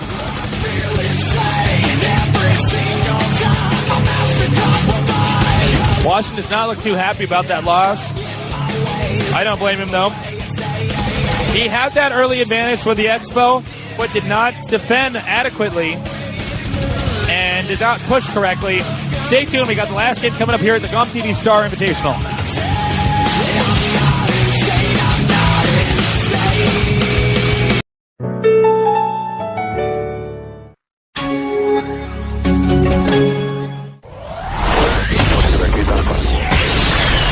Hwasin, Free, Iris, Light, Mine, Flash, J-Dom, Easy Play, Anytime, Stop, Nada, Much, Slayer's Boxer, C, Bisu, Savior, 16 of the most powerful StarCraft gamers in the world, LG, Intel Centrino, GOMTV, Star Invitational.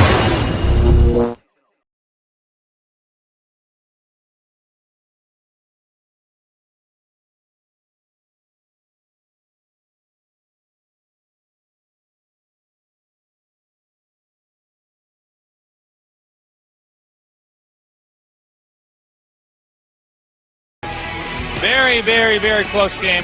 Hwasin had a bit of an advantage, but the map could have played some role there.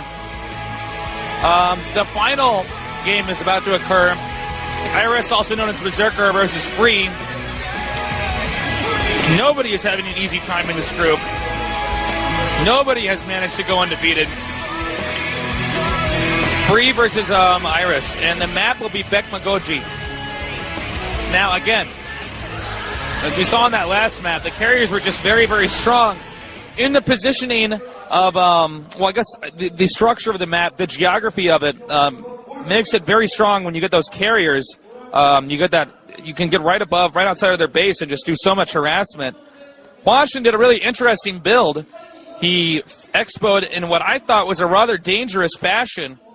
However, Stork's build was a very defensive build, just getting 3 gateways and then checking directly to carriers. I was pretty impressed, though. He did get the carriers. I think Hwasin did a pretty crappy push. And that's one of the big things that kind of costed him the game. That, and he did not defend adequately. He did have that mineral advantage for a little bit, so I think he could have been able to pump out enough Goliaths, but it just didn't turn out that way. Free versus Berserker, also known as Iris. And again, Berserker known for his aggressive play. Free known for having the most wins in individual matches, although he has a hard time breaking, to the semifinals or finals in any of these Star League matches that he plays in. Looking at the stats, Freeze, Protoss versus Terran is 53.3%. His Protoss versus Zerg is actually his strongest matchup. Let me pull up the stats for Iris out of this pile of papers, actually. I got so much info on my desk. Okay, and Berserker versus Protoss, 57.1%, 32 wins, 24 losses. Actually, I think it's 57.1%. But yes, so they're both quite strong in this matchup. Their percentages are pretty close. Although it looks like his Berserker's percentile is actually a little bit closer to 60, so he has a little bit of an advantage. This is kind of an interesting map, Bekmagoji.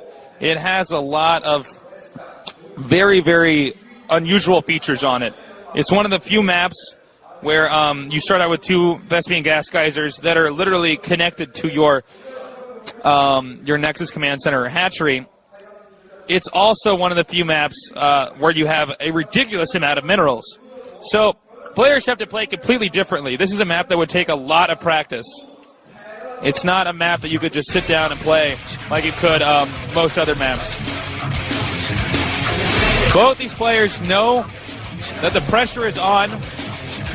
Both want very badly to make it out of their groups. I spoke with them previously. It's going to be a tough fight though for Iris, also known as Berserker. And for those of you who are just joining us, I was informed that Iris is changing his name or his ID to Berserker. So that's why I've been calling him Berserker throughout these games.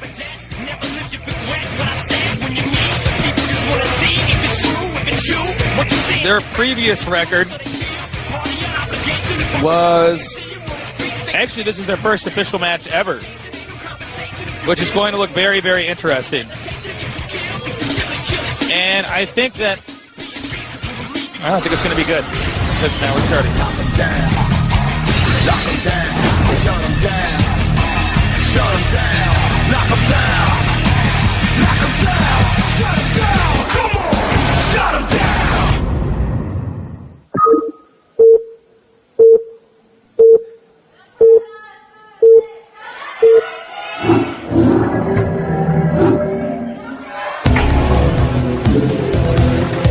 And the game started.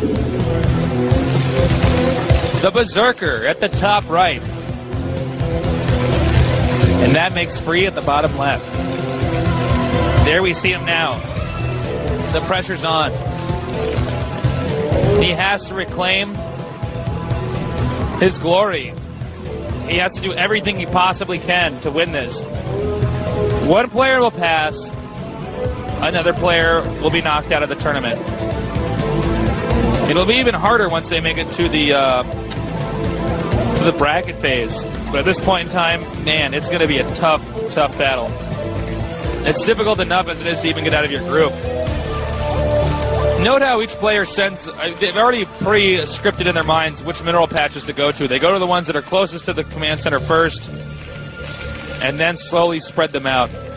Mining the smaller mineral patches first, because those ones will mine out faster, allowing for when he gets more probes or SCVs, he'll then be able to squeeze more probes in the back. So it's very important on this map that you mine the correct mineral patches in the correct order. Otherwise, your opponent may end up with a massive advantage, even if you both made SCVs and probes at an equal weight. Rate, not weight. Talking like Elmer Fudd.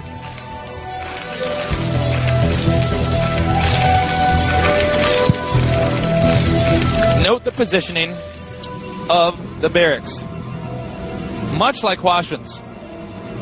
Clearly, if you play on this map and you're Terran, that's not a bad place to put it. We've already seen 2 pros use that. It creates somewhat of a small wall, and if the Protoss decides to do some type of proxy gateway cheese, the positioning of those buildings will help defend that. And there's always a higher chance of some form of, aggressive all-in rush on maps like this. We already saw Boxer beat Nada with it yesterday, with a proxy factory. 3 SCVs in the Vespine gas. He may pull a few of those SCVs off and send them onto minerals in a little bit.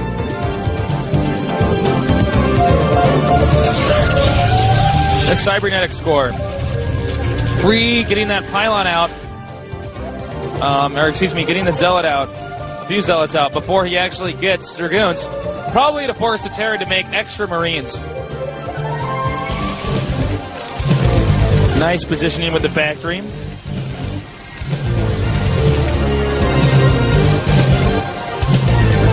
Zealot moves forward, and a second gateway is thrown up. So this may be an aggressive Dragoon of a few Zealots with then Dragoons with range. He can force his opponent to make a few extra Marines, which will delay the timing that he can get either siege mode or mines because he spent that extra minerals. Then he can get those Dragoons, which should by then have the range upgrade, be able to pick off the extra Marines and then move in. Not to mention, okay, here he comes now. Going to attack that SCV building the factory, and he will get it. That is going to delay the timing of the factory even more. More Marines have actually driven the Zealot out. But then again, that's what Free wants right now. He wants them to make Marines. Dragoon range making right away, and Dragoons will soon be heading over there.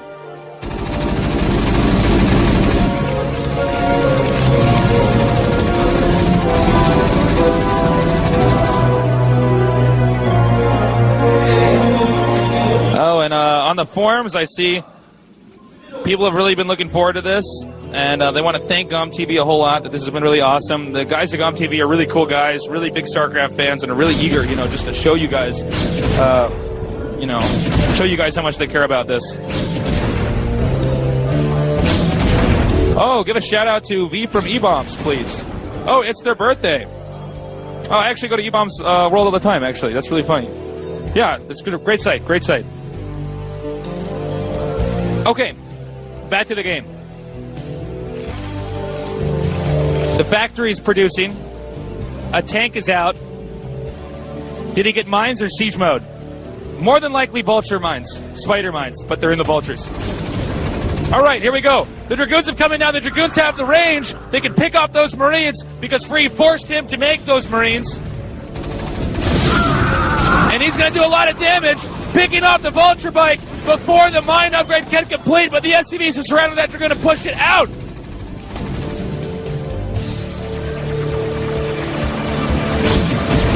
Here comes the Dragoons now. Now remember, he has forced him to already make one bunker and pull the SCVs off. This is not good for the Terran player Berserker. But a mine has been laid, and I don't know if he actually spotted that. He's going to use this Zealot more than likely to take some hits from the mines. Zealots could take more hits from mines, generally. Now, the observatory has gone down, and the Nexus is being built. Very by-the-book play by Free, but done excellently.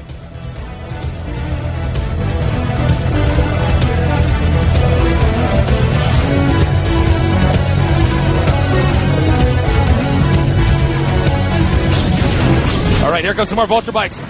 But they've been picked off. Everything is going wrong for the Berserker right now.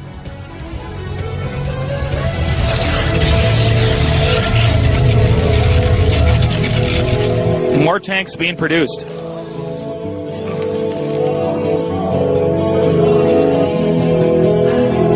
Now, this is a very standard play. There's a lot of different ways he could go from here. He could possibly get a shuttle and get Reavers and start harassing. He could very quickly take the carriers. He could simply add a few more gateways and get a Citadel, upgrade Zealot legs. There are a multitude of options for our Protoss friend Free. And Iris is more than aware of that, and he's going to have to respond in some way. Upgrading either Siege Mode or Vulture Bike speed. Free's also done an excellent job of preventing his opponent from scouting him. Both players have sat back and are macroing up. He did manage to make that extra command center over there at the bottom just to get a few more minerals. But Iris is going to, Berserker is going to have to come up with some type of push somewhere here in the future. Okay, standard play, four gateways. No Citadel yet. I'm curious to see if he'll get the shuttle.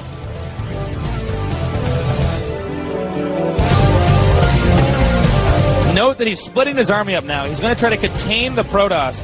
Contain the Terran. Man, I'm a noob at speaking today. He's going to try to contain that Terran so that he can't get any scouting units out. Here comes another Vulture Bike. All Berserker's been trying to do right now is just get some information. And Free will not give him that information.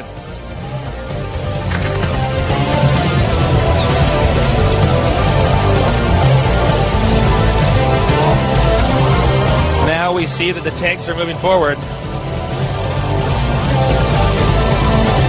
He's going to try to drive away these 3 Dragoons.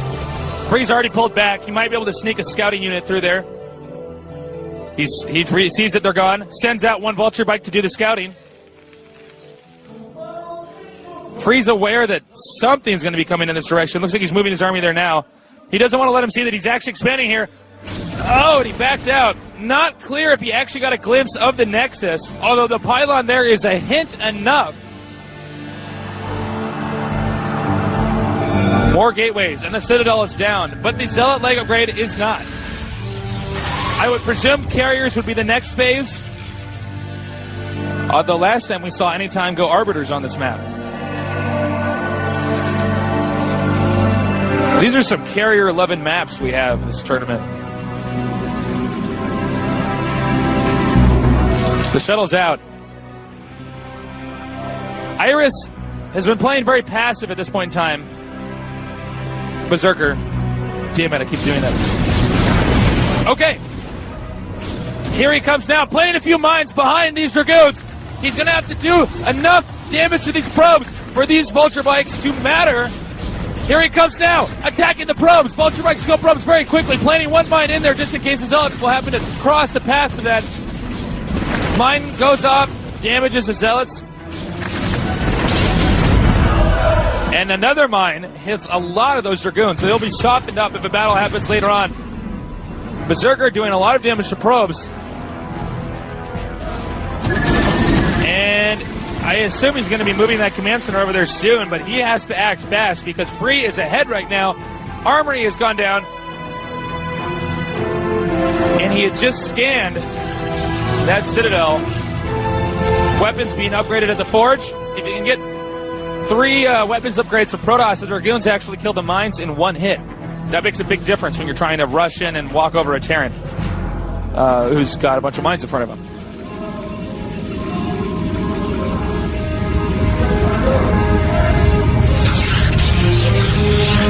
Oh, God, I love water. Excuse me.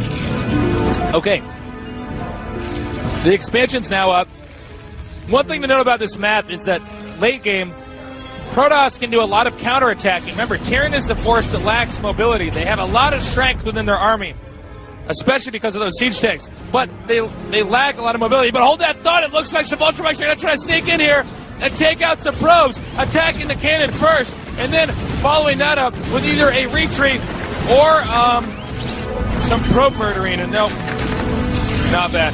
It would have been wiser if he had just simply attacked the probes. He's going to go in for that now. He realizes... All right, yeah, he got a few probes there. As I was saying before, one thing about this map is that Protoss can do a really good job of counterattacking Terran, and when Terran starts to lead because their forces are so slow, a lot of times Protoss will go in from the other side. There are two big entrances into... well, there's just two big roads down to your base. Whoa, mines! Again, softening up the Protoss army. Free's been getting hit with a lot of mines.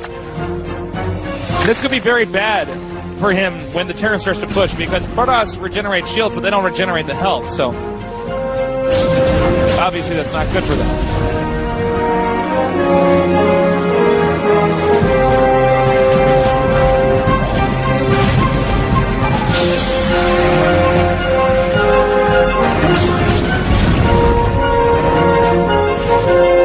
Okay, the game has been moving on. Rather passive game at this point in time.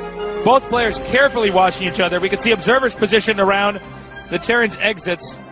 And it looks like, okay, this is a very small army. I'm curious as to what exactly he's going to be doing with this. Sieging up, driving the Protoss back, but he must have bigger plans with this.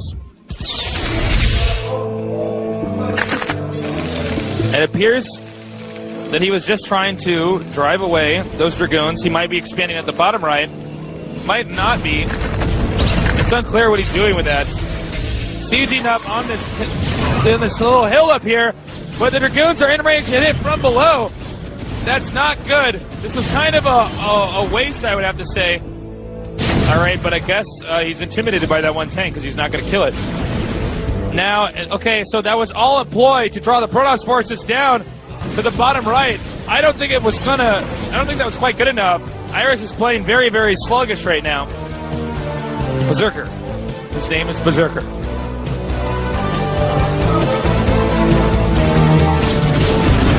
Okay. Wow, that's a lot of gateways. And it looks like he'll be getting I assume Arbiters, because the Templar Archives is already out. Arbiters is a wise decision right now. He could stasis a lot of the Protoss' max army. I mean, the Terran's max army. Wow. Iris might be able to walk over Free right now. Free's army has been so softened up at this point in time. If he can out-macro him and stay alive, but oh no, that sucks! He built a starport in the wrong location, blocking in his own units, which now need to get out and help defend him. Here comes the shuttle, going to drop on these tanks, making it that much more difficult for him to win. And Iris is going to be blown back completely. This is bad news.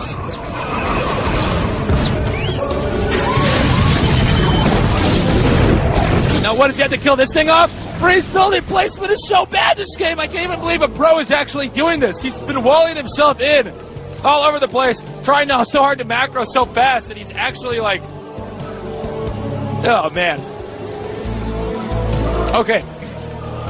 But more importantly, Berserker has lost so much of his main army. It's very difficult to replenish. And Protoss is rapidly taking most of the map. Oh man, Dragoon's going down. But it looks like Iris, oh, and a storm on the tanks. All of them going down. More tanks in the back, but this will be no tough fight for Berserker. He has driven him far back enough. Vulturebike's now going to try to plant mines in the way of these tanks. And now he can finally get those Arbiters. Hopefully that won't hurt him too much that he has to kill his own starport to get there. He could have had them out sooner, and Iris or Berserker would have been really screwed.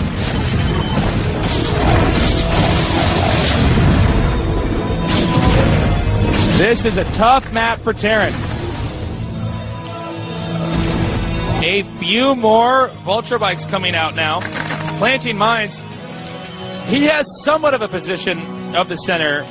Berserker does, but it just has no access to anything that he can deal damage with. If Berserker was actually aware of this expansion that the Observer has just now clicked on, he could kill out these neutral buildings, put some siege tanks behind him, and then nullify any resource advantage that Free has. But in all honesty, Berserker's playing pretty sloppy right now. He's going to bring these Vulture Bikes and tanks over here, but Free has way too many units and will walk over this with ease. Oh, the mine doing damage to Berserker's own tanks. Bad news for the Terran. And it looks like, I don't know if those are gateways or pilots making, but he might have actually walled that off. Terran now expanding. He has to expand somewhere. But it's going to be more and more difficult for the Terran to take control of this game when the Protoss now getting Arbiters, which will have the stasis and the recall ability. Free even making a nexus at the 3 mineral patches that share his own main base. This could be a storm drop. Or it could make me look bad, I don't know. Okay, it's not. He may have to use that to... Here it comes now, gonna storm drop! And... barely missed it. Oh man, the storm drop did no damage at all. He's gonna, I don't know if he has enough energy to do it again. But this is at least forcing Iris to make more turrets. The Arbiters are still producing, and now they are out. And it looks like Free is not even paying attention. Oh wait, now he is. He suddenly realizes what he was doing. Oh, but the tanks shoot down the Templar right when it comes out. Before he can even micro the storm out of it.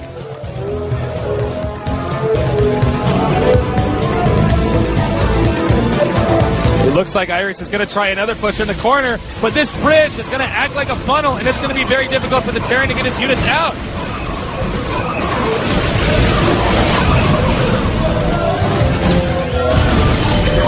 All right, here we come now.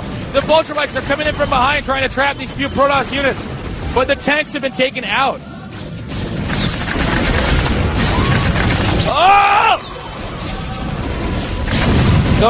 This is very bad for Iris. Iris just cannot get out of his base. He cannot make an offensive because this map is just ridiculous. I'm curious as to what maps they'll use next time they have this Invitational. Because some of these maps are very tough for Terran. The Arbiter doing what damage it can, only 5 at a time. But softening up these tanks. Stasising, but stasising his own Observer. Sloppy move by Free. No! Move it! You can never afford to lose Arbiters at this point in time in the game. The whole Protoss strategy late game is centered around Arbiters. Because Terran lack mobility, they want to... Oh, hey, hold that thought. Protoss now moving in here, going to try to take out this expansion. And this is bad news for Berserker. He's sending down more of his army right now to try to recover from this. Many times the Protoss, because the Terran is so is forced to remain stationary in a static defensive position, they use the Arbiters to recall all over the place. Or stasising all of those tanks so these Dragoons can do just a little bit more damage. Very nice play.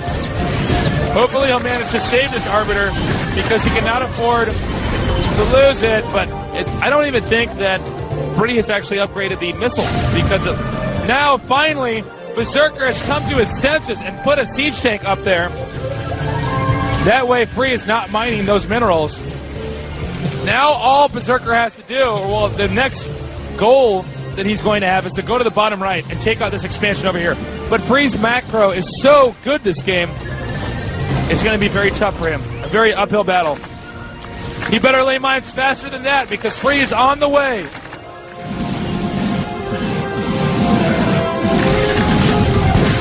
Many, many Arbiters in this group. He's now managed to get in there. The Protoss will go up the ramp and avoid the minefield, knowing that he probably has enough units And he may even stasis or recall, not clear.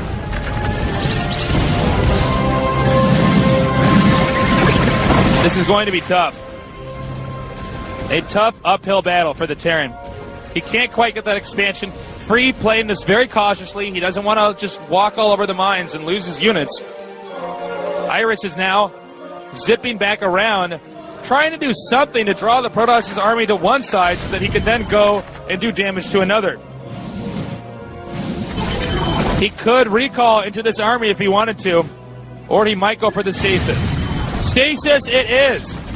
And with the stasis in there, he's more able to move in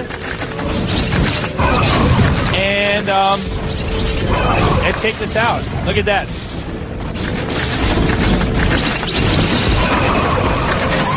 Meanwhile, at the top left, although the observer hasn't spotted it yet, there is a big Terran attack. Whoa, hold on, stasis on the science vessel. He will have to be scanning that if he tries to move in here, but it looks like Berserker has actually managed to push on the other side of the map because Free's forces have been split.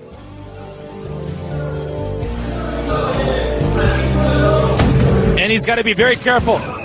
Again, it'll be very difficult for the Protoss to make it through there and kill out this Terran army on a bridge like that. But Protoss has managed to invade this side of the expansion. They're both killing each other off right now. A Templar's going to storm all these SCVs. Massively damaging Berserker's economy.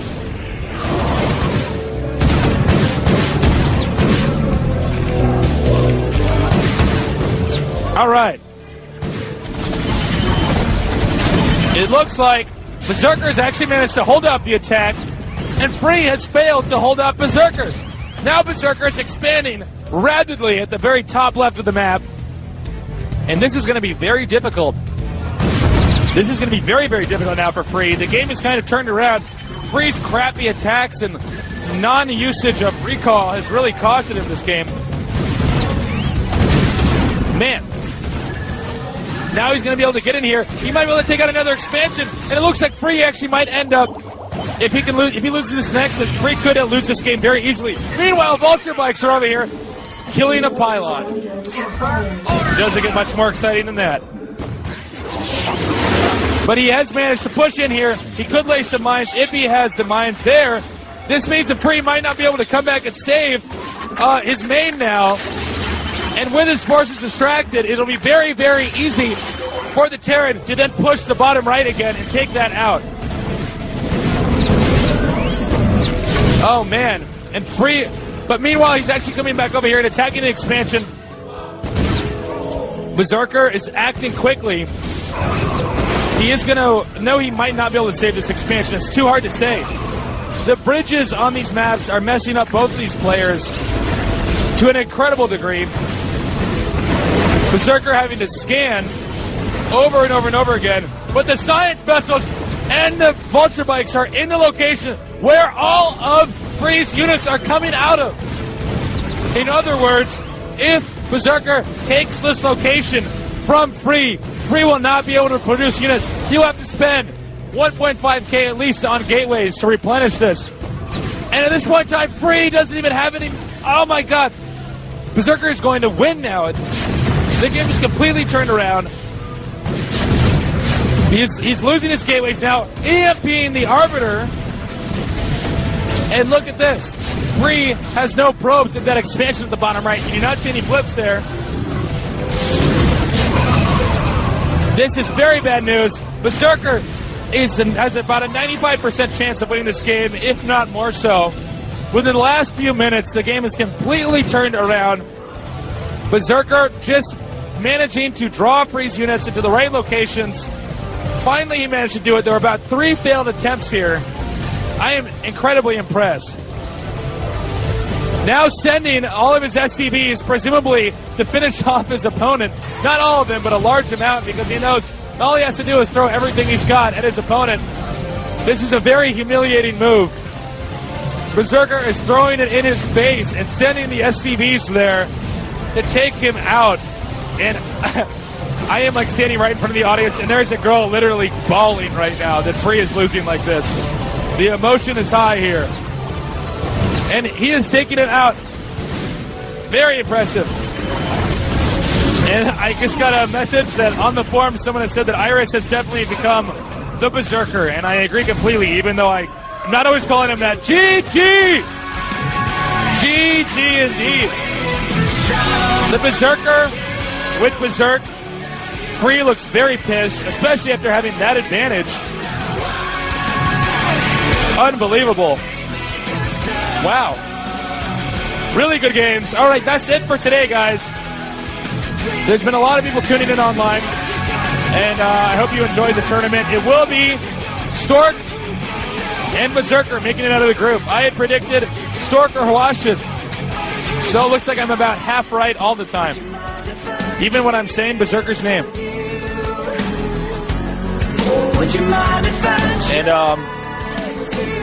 yeah, guys, it's just been a great tournament. I'm having a lot of fun. It looks to me like we got a lot more great games coming up right now. Tomorrow, we have Bisu, by the way, who's ranked number 1 in Kespa, a very good player. C, GG Play, and Light. All really, really good players. Again, the maps will be Blue Storm, Katrina, and Beckma Goji. Wow, just turned to be a great tournament. It's been a real honor to be casting to all you guys. I'm hoping I can keep a voice the whole way through this tournament. They have both the players up there now. Hold on one second. I'm going to make sure we have an interpreter here so we understand what they're saying. Hold on one second.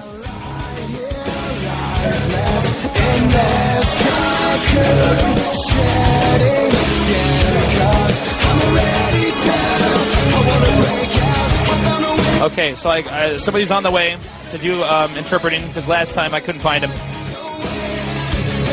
We're rewatching this game now on the screen.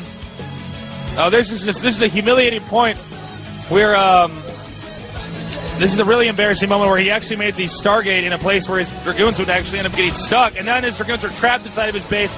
Free, unfortunately, got so ahead of himself that he couldn't keep up. A good player, but just not good enough. A humiliating moment. Having to kill off his own buildings and then throwing his units away in these attacks. Berserker is just a dominant player.